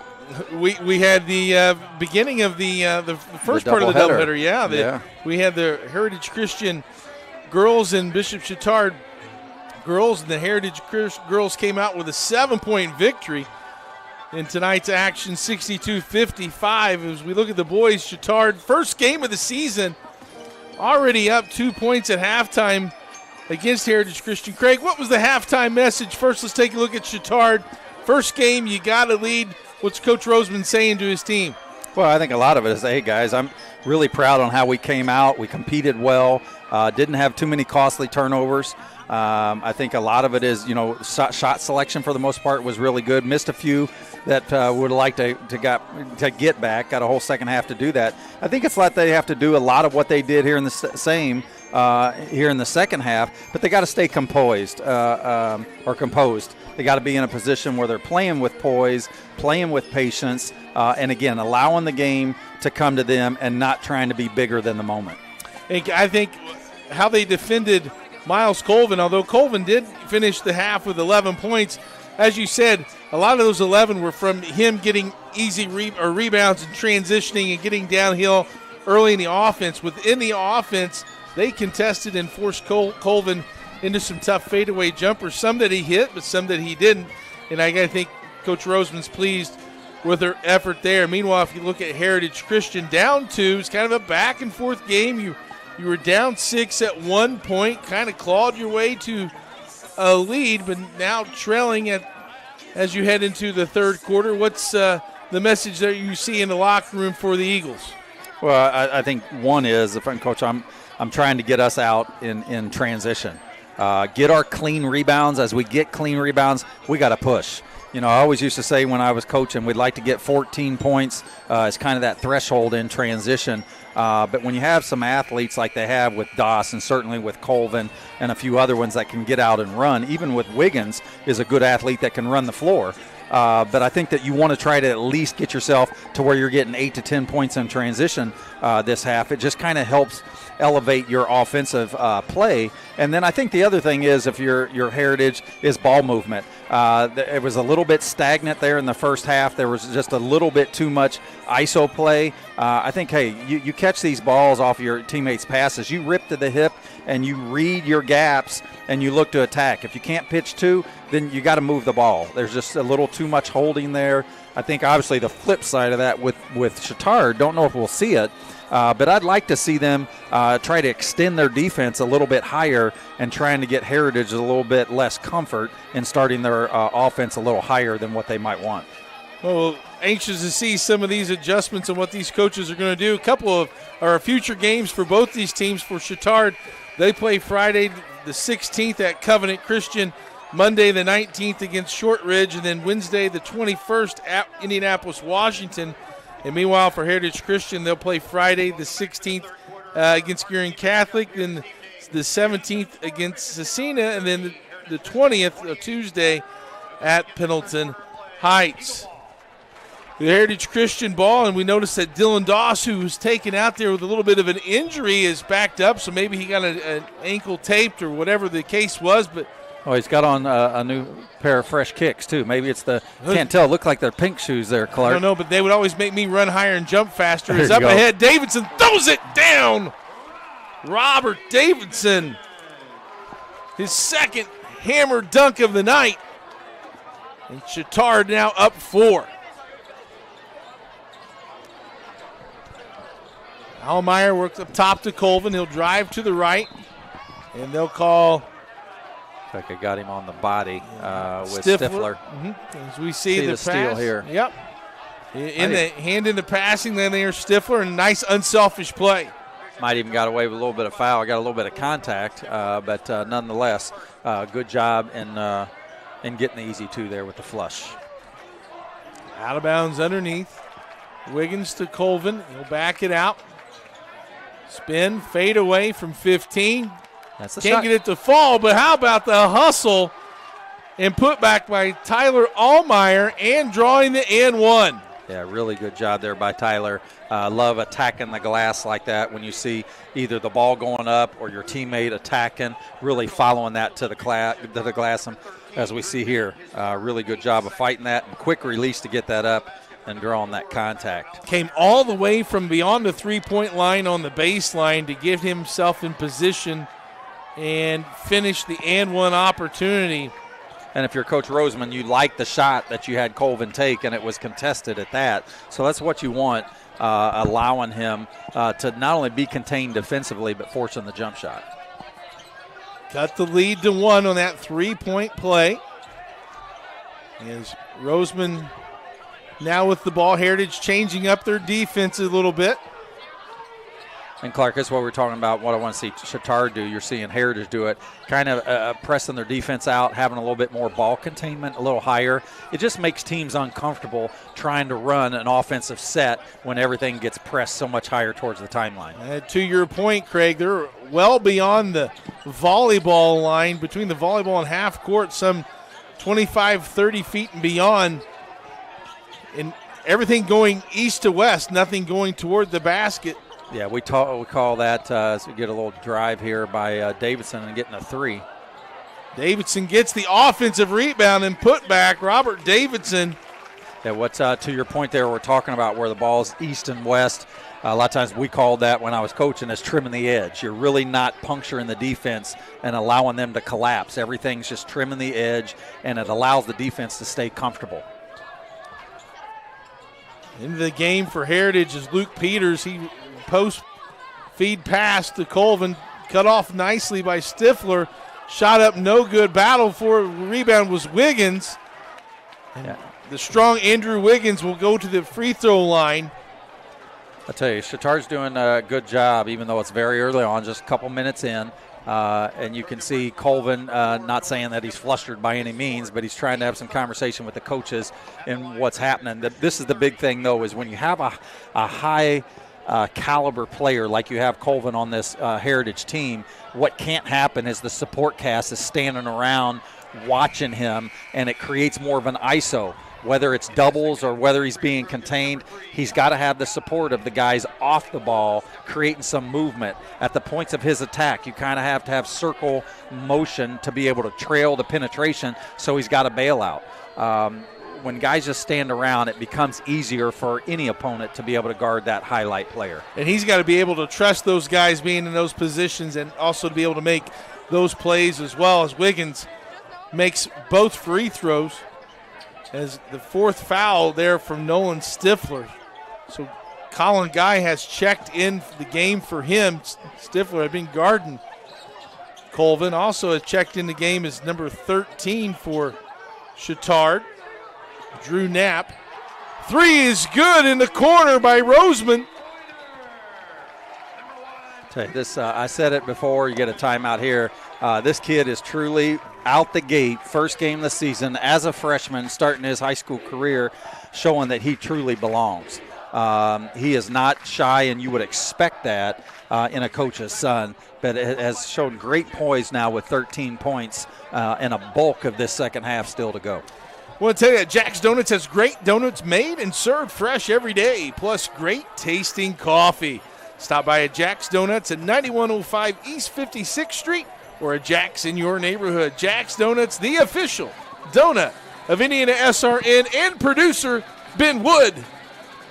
He likes him a cinnamon twist for tomorrow morning with his coffee. Meanwhile, Ethan Roseman, his brother, and being a younger brother, you can benefit from that. I know my older brother, he never let me win. and so that helped me as a competitor growing up. And man, if I could beat my brother in the driveway, well, I felt like I could be in the NBA. So yeah, a lot of tough love, when you're a younger guy or have the older brother and you got sports that you play. I'm sure there was times where older brother was beating up on him in a lot of ways. But a lot of times, as frustrating as that might be, and I can attest to it in my times when I was younger playing, it's always important for you younger listeners out there to play with guys that are not where you're at and to play much older, as we get a missed 3 here by Heritage. But along the way, you might not be in a position where you're getting highlighted as much, you're not in the public eye as much, you're not getting to touch the ball, you're not a focal point, if you will. But while that's happening, you are tremendously developing, and it pays off later. And I'm sure that's much, like with what Ethan's going through, even here now as young as being a freshman. Well, and Craig, we talked about it at halftime as far as adjusting defenses. Chatard in that possession went to a little bit of a zone, a little 2-3 look, forced a Miles Colvin three-point shot from way far away from the basket and was short out of bounds, and earned him a defensive stop as they go through the offensive weave, trying to look for a gap to penetrate down in the corner. And I think Davidson stepped on the inline for a turnover. Well, and that's what you're seeing with Heritage, too. It's kind of an offset 1-2-2 here, kind of a matchup where it's applying a lot of ball pressure containment in your zone area. And so both teams have obviously made some adjustments defensively, and we'll see how well those continue to be carried out, not only in the quarter but throughout the game. Cole Loudon has checked in for Heritage and run the point. Very tall point guard with long arms, can see over his zone. It'd be very advantageous to have him in the top. And see if they can also get a flash here in the middle and a high-low during this against this zone. Is skipping in the corner to Loudon. He stops, goes up with the left hand, no good. Follows his shot and good. Cole Loudon gets on the board with his first bucket. Yeah, really good job of Cole staying with it. Came up a little short on what's really one of the toughest shots to hit in that short corner on the baseline, and put it back on the carom. Miller with the ball. Or St. Louis, rather, saves it. And they'll reset. And Coach Roseman wants a timeout. And we'll see, and it's a 30-second. It gives us an opportunity to tell you that the Industrial Sales Associates has been electromechanical component manufacturer's representative for Illinois, Indiana, Kentucky, Ohio, Michigan, and Eastern Tennessee for years. They want to wish all teams good luck during this sports season. And remember, for more information about us, contact Rich at 317-546-1900. That's Industrial Sales Associates, and we thank them for their partnership with IndianaSRN. 37-35, 3:37 left. Kind of a choppy little beginning of the second half as we are underway. Some subs in for Bishop Chatard. It's been a really solid game, Clark. I don't think either team's had a lead beyond 4 or 5, if I'm not mistaken. And it's been led by that amount on both sides of the ball. And so it's been a really good competitive game as we kind of got a screen for the screener here on the 3. Comes up short with the transition of Heritage. And back the other way, Colvin can turn defense to offense really quick and ties the game there at 37. Well, and that's the thing you can't allow Heritage to get into. It's what they and just beyond even Colvin as well. They want to get those parts of their game, and they just haven't been able to now with Roseman on the pull-up. And a lot of these long jump shots gives long rebounds, and it kind of puts you into the transition mode. Doss couldn't get the 3 to fall, but on the putback is Andrew Wiggins. He now has 9, and Heritage has taken the lead at 39-37. Yeah, again, attacking the glass, not giving up on the play. You know, so many kids a lot of times feel like they're out of the play, so they don't follow it. Not with Andrew Wiggins there. Did a great job of playing the miss. You got to teach your kids, as much as we want to make it, you got to play the miss every time and have your kids attack the glass. Much like in football, defensive coaches say what? Always run to the ball when you're not in the play, because it's a chance to recover fumbles and it's a chance to recover rebounds in the game of basketball. The zone creates another empty possession for Chatard. Colvin crossover, no good. And tries to follow the tip dunk, no. And it rattles out. Colvin back up and one. Isaac Wilson was in the game, had a couple of looks at it. Well, it was a great job of Heritage not giving up there. I think it was 3, maybe even 4 offensive rebounds, really fighting for it, as we see here on the missed 3 by Doss. This was the one before on the missed shot from the beyond the arc with Wiggins fighting for that putback. But you had 2 or 3 there. And what you're seeing is the last 3 possessions, Chatard's missed some jump shots, has led to those long rebound transition opportunities. And if Heritage Christian hasn't made their first attempt, they've kept attacking the offensive glass and gotten points out of it. Well, and if you for the viewers there at home too, looking at your screen, Chatard has 4 fouls and Heritage has 0. So, I mean, from that standpoint, they're not too far away from being in the 1-1 early, maybe into this fourth quarter. It's been a 7-0 run by Heritage Christian. They were down 35-37. Actually, we can even go further. It was tied at 33, so it's the 9-0 run as they were down 33-37 with 1:46 in the third. A good time to have a run. Look for Chatard. I'd like to see them work some high-low action. Look to get that ball in. A little bit of high post, even more so. It should be more accessible if Heritage is staying in that 1-2-2 offset that they were doing earlier. But high-low action really allows you to open up a lot of the interior passing. To the free throw line is Colin Guy. He's 1 for 2, 6 points all in the first half. Guy's free throw is up and good.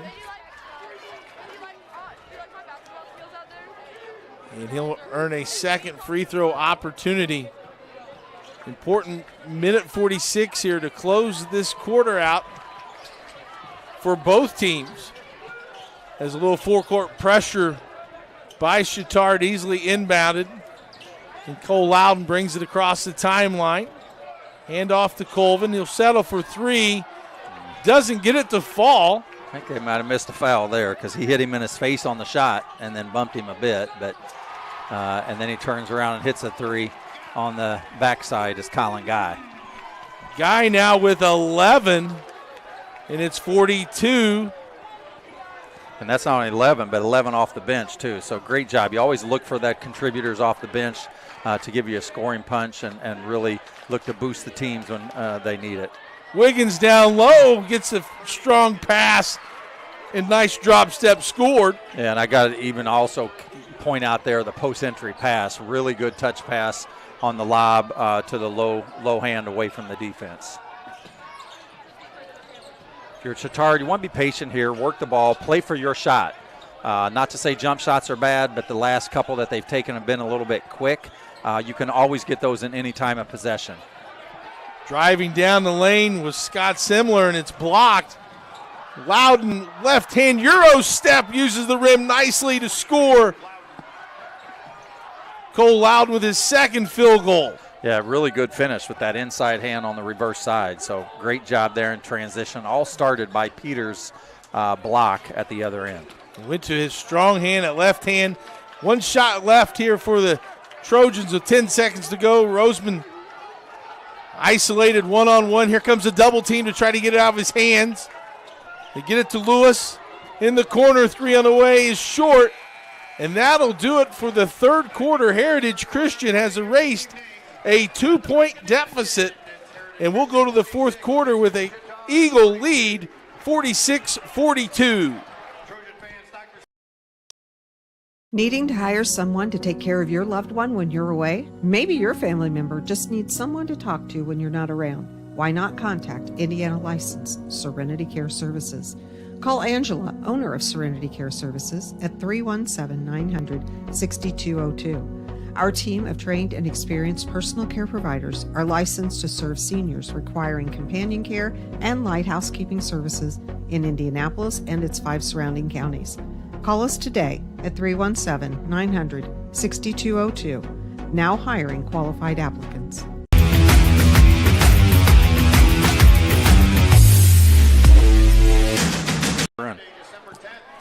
Back at Bishop Chatard High School, we had a dandy in game one with the girls, with Heritage Christian coming away with a 62-55 victory, but they had to pull that in late with some late free throws.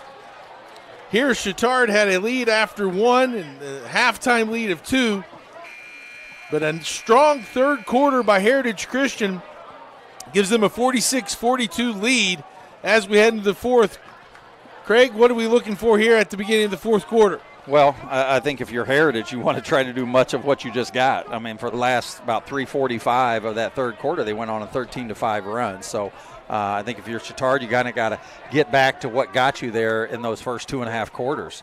A little bit more balance of shot selection you'd like to see. And then if you noticed over the last couple minutes of that third quarter is how many transition points Heritage got. And they didn't get much of that. They probably scored more in the last 3 minutes than they did the entire 2.5 quarters. And here, speaking of transitions, another one. So those are the types of things you got to cut down. That was probably about 60% of those 13 points in those last few minutes were from transition, and they get another one to start the fourth. Andrew Wiggins be the beneficiary of a foul. He'll go to the free throw line. That's what the focus for Heritage Christian should be, is make that defense, generate that offense, start that offense. Those transition points are so valuable because they've had a tough time scoring in the half court, man-to-man or zone, and Wiggins hits a free throw. You know, the other thing that can come into play a lot is if this stays close like it has pretty much the entire game, is the fouls, again, are 5-1. And so Chatard's in a position where they're going to put Heritage potentially in the bonus with a solid 6 minutes or so to go in the game if it keeps going as it is. And Heritage may still have fouls to give there at the end. Wiggins for the second free throw. This one rims out, no good.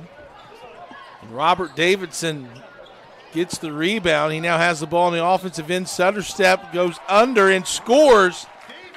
Davidson, his first point of this quarter, give him 16 now, and it's 47-44. And he's been much more quiet in this second half than he was the first, so he's somebody that's got to get going for this Trojan offense. And if it means that he has to do some things defensively to generate the offense, that's fine too, but he's one that's got to get in the mix a bit more.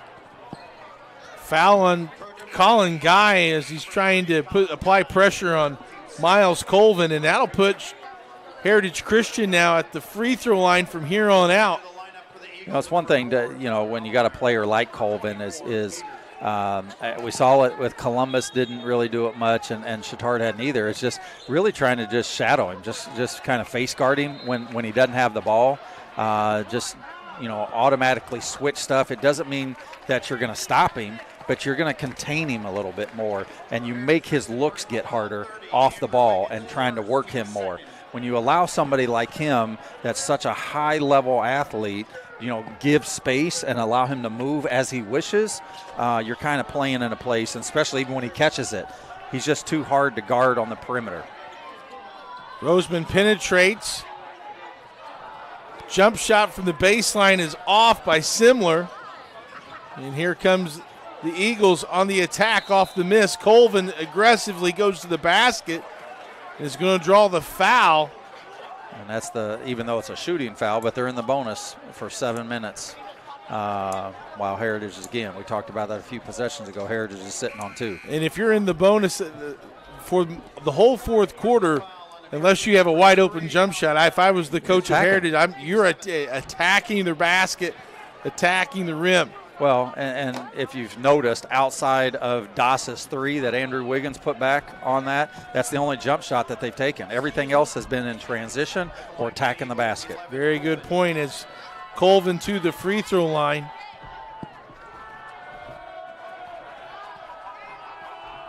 And the 6'5" senior puts the first free throw up and good. He's now 4 for 6 from the line. 17 points. As they get ready for the second free throw. And again, common foul, they're in a 1-and-1 until they get to 10 fouls, and they'll be in a double bonus. But that was a shooting foul, and Colvin makes the second free throw. Roseman with the ball, Ethan Roseman. 13 points for the freshman in his debut. And down the lane he goes, switches to the left hand and scores. I love the attack.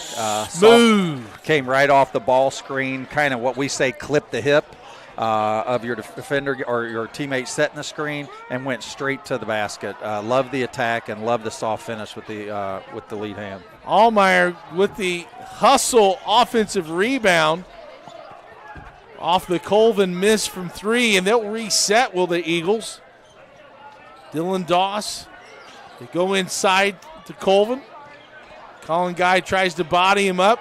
Yeah, he's just kind of bowling his way to the basket. Then he he fouls. I think that was a little bit of a frustration foul. He felt like he got contact down low and then turns around and fouls after he missed. And not only that, fouls a guy that's 75 feet from the basket. But, but it's the right move. He again, had a smaller guy. I'd like to see him get crab dribble a little bit more to the basket and just kind of step him off as opposed to taking a little, 4 or 5 foot turnaround. Yeah, or even inside pivot and give him a little one-on-one move from 5 feet away from the basket. He's got enough change of speed and direction that he can get.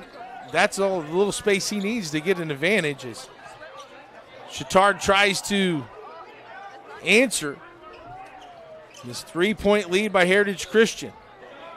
Davidson with the ball in the corner. Tried to get it inside to Stifler, but it's stolen away.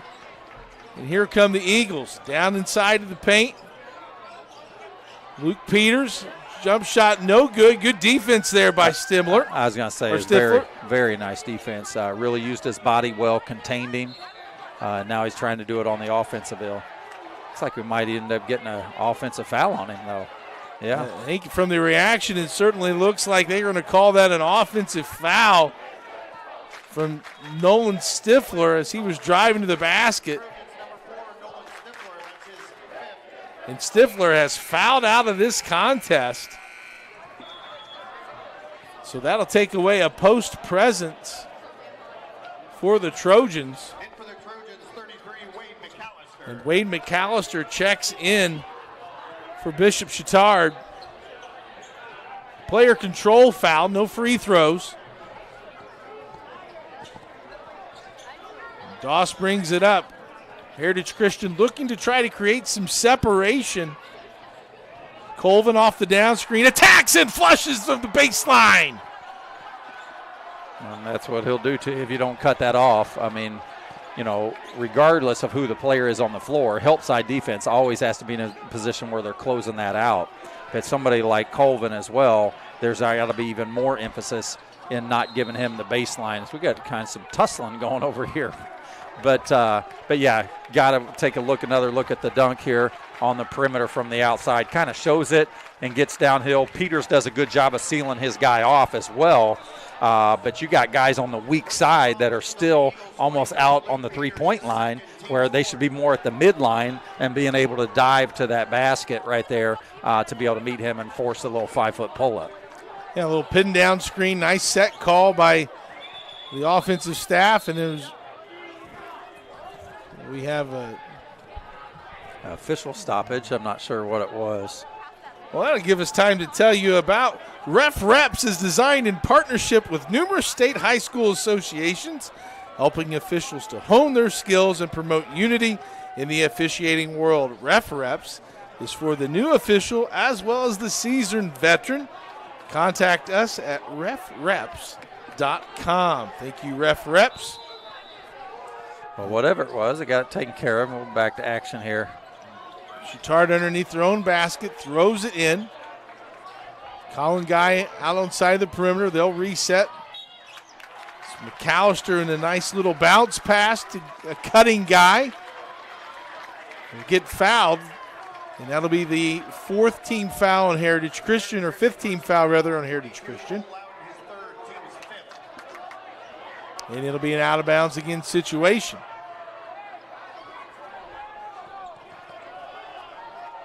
It's the third foul on Cole Loudon for the Eagles. It's the inbounds underneath. They'll throw it all the way out. Stolen away by Allmeyer. Throws it up to Peters. Can't get it to finish. They're going to say that's out of bounds off of Colvin. Wow. I'm not in the gym, but I saw also differently. But my call doesn't count. Stripes matters. Heritage gets the ball back. Still two-possession game. 51-46. First half controlled by Bishop Chatard. The second half really kind of controlled from a lead standpoint by Heritage Christian. As there's a drive by Simler. Kicks it out to Guy for three. Off the rim, no. Loose ball.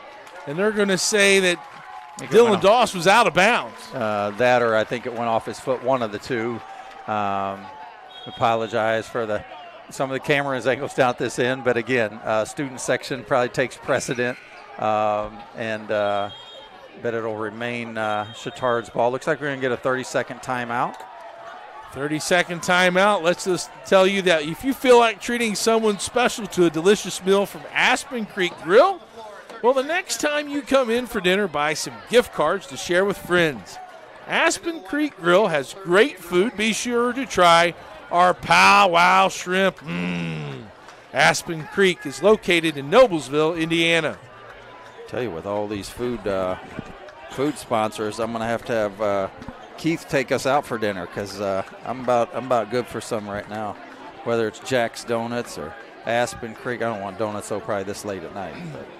Not donuts this late at night, but talking about Sloppy Joe's Pow and the Wow Pow Wow shrimp. Yes, I need something. Sure sounds amazing. 51-46 here, game reset. 4:03 left. Chatard basketball. And see what we might get. These are the situations where, every possession counts. Coming out of a timeout, having the ball out of bounds, see what Coach Roseman may have drew up, as well as how well they execute it. Roseman has the ball on the wing. Now drive the baseline. Underneath the Wade McAllister. Pivot foot. Gets it to fall. Wade McAllister, his second field goal, and that would come at a great time. It did. A nice up and under move. I was going to say it was tough where Ethan Roseman actually dribbled the ball down in the corner. We call those coffin corners because all four of them are dead. You got to be careful about going there and picking your dribble up, but it worked out. Great move there on an up and under by McAllister. Guy goes down, no call. Colvin goes back up, gets his own rebound and scores.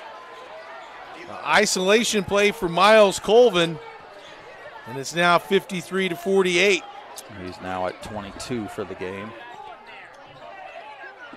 Similar with the ball, over to Davidson. Davidson's been quiet after 10 points in that first half. Here's a cutting McAllister. Loses his balance a little bit, and they're going to call a traveling violation. Good call by the official. Yeah, and one of those things where, that was a situation where Wade was trying to make something happen before he really possessed the ball. Kind of get that, catch it, kind of chin it, if you will, assess, and then make your move. It felt like maybe he was trying to feel some contact, and when there was no contact there, kind of lost his balance, which led to the travel. And still very much either of these teams' game. 3 minutes is a long, long time. What Chatard has to do, though, is play very contained defense. They're now in the double bonus after this one, but you can't continue to foul because every time it's almost like somewhat a given points. Heritage is a good free throw shooting team, not a guarantee, but you just don't want to give them these types of opportunities for 3 minutes to go. Cole Loudon misses the free throw. And Chatard quickly down the court. If you're Chatard, you want to play the percentages. If you have the open threes off of penetration and kicks, that's fine. But you don't want to just shoot the threes just because you're open. You want to still play the percentages. Try to work inside, outside. I'd like to see some high posts, some post entry passes. If you collapse, kick it out and then get your shots. Heritage in that 2-3 matchup zone. Roseman drives and throws it off of. Looked like Wiggins deflected looked that. Like a deflection to try to get it to McAllister in the corner. Still two-possession game here. Big one here. You want to be able to get a basket here if you're Chatard. And if Chatard, you've still got a foul to give before you send or Heritage Christian has a foul to give before they send Chatard to the free throw line, and there was that foul. As there was a drive down the lane. I don't know if they got this one on the floor or got him shooting. It looks like it's going to be on the floor. But they are in the bonus here on out. Double bonus for Heritage. Tyler Allmeyer with that foul. This is where the out of bounds under your own basket execution. I mean, the sidelines are one thing, but to have it underneath your basket, just the percentages of these playing a part at being critical at the end of the game. And how many of those underneath out-of-bounds plays do you have in a playbook right now this early in the season? Well, I'm hoping he has his full gamut. Now, how familiar they are with them, I'm not really sure on that as Colin Guy gets another one. But hopefully they have all their pieces in terms of executing them. I mean, when you're football guys and you're coming in postseason as Roseman gets a steal, they're only required to get 5 practices in before the first game, whereas non-fall sport athletes need 10, and they had well beyond their 10. But it's tough because, you're coming in from one sport. It's not only getting your 5 practices in, but that's a big shift. It's a big shift mentally, psychologically, and then, the physical side of that, basketball shape is much different than football. The motions and the movements are so different as well. Yeah. Roseman with the ball, 1 possession game, under 2 minutes. Buckle up. We're going in for a dandy here of a finish. Colin Guy has been pretty instrumental with 13 points. Roseman with a spin move down the lane and one. Ethan Roseman. Not the big fella, but the young fella. 17. Getting her done. What a debut for this young man of his high school career. I'll tell you, he's got a bright, piece coming forward. And what a great move, too. Used his body, and what a great kiss off the glass, and see if he can convert the three-point play. What I've been impressed with the most, Craig, is he's always looked like he's in control. He hasn't been sped up at one point tonight as the Spirit Fingers get him to and one and give him 18, and we're tied at 53. With 1:20 remaining. And what exciting time for the student body, too, coming off a state championship with football, and then their first game playing a crosstown rival, a sectional foe, a conference foe. And being in a position where they're just adding a lot of excitement from one sport in the fall to the next. Big-time play by Ethan Roseman. It puts 3 Bishop Chatard Trojans in double figures. Roseman with 18 that leads the way. Robert Davidson has 16. Colin Guy off the bench, as you mentioned, huge bench points with 13. And Wade McAllister also with 4. Meanwhile, if we take a look at Heritage Christian, Miles Colvin with 22, and you got to think it's crunch time. That's the guy you're going to. Well, it is, but the supporting cast has to be ready, too, because the other side of the bench at Chatard, they're in a position where they're keying on that, and they're trying to put somebody else in a position that might not be used to doing that. So continue to contain there is certainly what you want if you're the Trojans defense. And then a special shout-out to Coach Roseman and his staff. It's one thing of excitement of kicking off your season that's kind of delayed for the football success, but getting your kids ready to play, equipping them and having them feel good. The excitement's going to be there for a student athlete, but getting your kids ready to play and the buy-in to that with the limited time that they've had is certainly a tribute to Coach Roseman and his staff. 1:19 left, tied up at 53. I got to think with Heritage Christian having 3 games under their belt that this might be a little bit of advantage, if there was one, to lean their way, as they've won 1 game, their first game already by 5 points in a close match. So let's see if they're experienced in this type of environment. And if I'm Chatard, I'm face guarding Colvin. I'm just going to overplay him and just make somebody else get the ball. Doss with the miss. They might hold for 1 shot. And Peters couldn't get the rebound. And you're right, under a minute left. Ethan Roseman was going to bring it across the timeline. Still got 2 timeouts left. Heritage with 1. Colin Guy to McAllister. Don't want to force anything here. If you get the layups, you'll take what the defense gives you, as Coach Roseman's calling one of his 2 now. But it's one that you want to keep ball movement. You got to really be in a position where you're ripping that to the hip, really protecting with the inside hip, and protecting the possession of the ball. You got to get in a position where you're not standing around. If you see that Heritage sends 2 to double, you got to circle guy back to have accessibility to the ball. But we're in for a doozer here. It's looking good. If you're Heritage, you got to make sure also you don't allow those offensive rebounds. We've seen so many games come down to where the shot goes up, but an offensive rebound opportunity leads to another shot, another possession, and possibly a game-winning score. Hey, we want you to know that sportsmanship is the fair and generous behavior and treatment of others. Be a good sport and respect our coaches, players and officials and fans. IndianaSRN and the Indiana State Officials Association knows Sportsmanship begins with you. Or could it be somebody like Colin Guy tonight as the hero coming off the bench and supplying? Or could it be the freshman who has 18 in his high school career debut?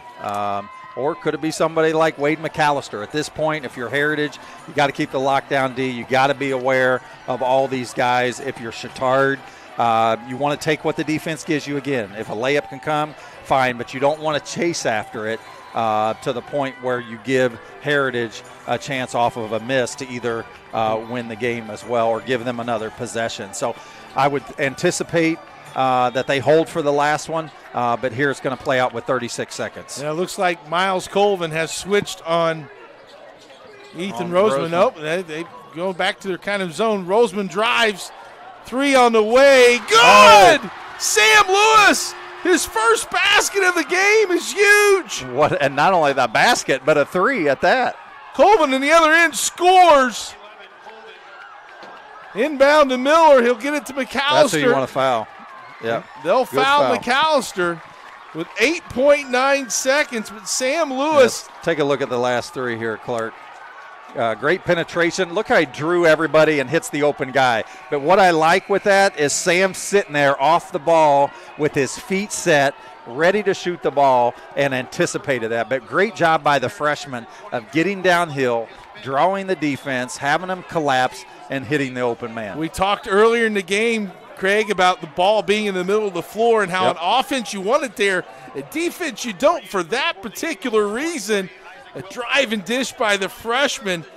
Sam Lewis, his first field goal, and now it's going to be quiet as a church mouse. Yeah, I'm not sure on McAllister what his shooting percentages are from last year, but these are really big. He's 0 for 1 tonight. Takes a deep breath, eyes the first one, and got it. Now this becomes the big one because you force a 3. Now if you're Heritage and you can get either a clean rebound or get the ball out of bounds down the floor really quick, you don't necessarily have to have a 3 if he hits this. If you can get a really, really quick 2, and he got it. But we'll see how it plays out here. Do you foul?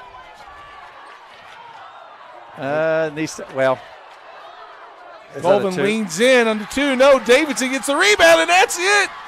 Chatard comes away with a 58-55 victory. Chatard 1-0 on the year in what was a back-and-forth game between conference rivals.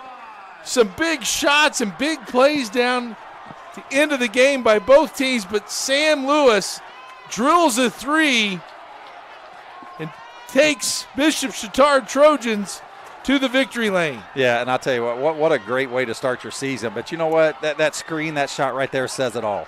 I mean, you got kids, the student section rushing out on the floor. I love to see the student support, the pride that you have.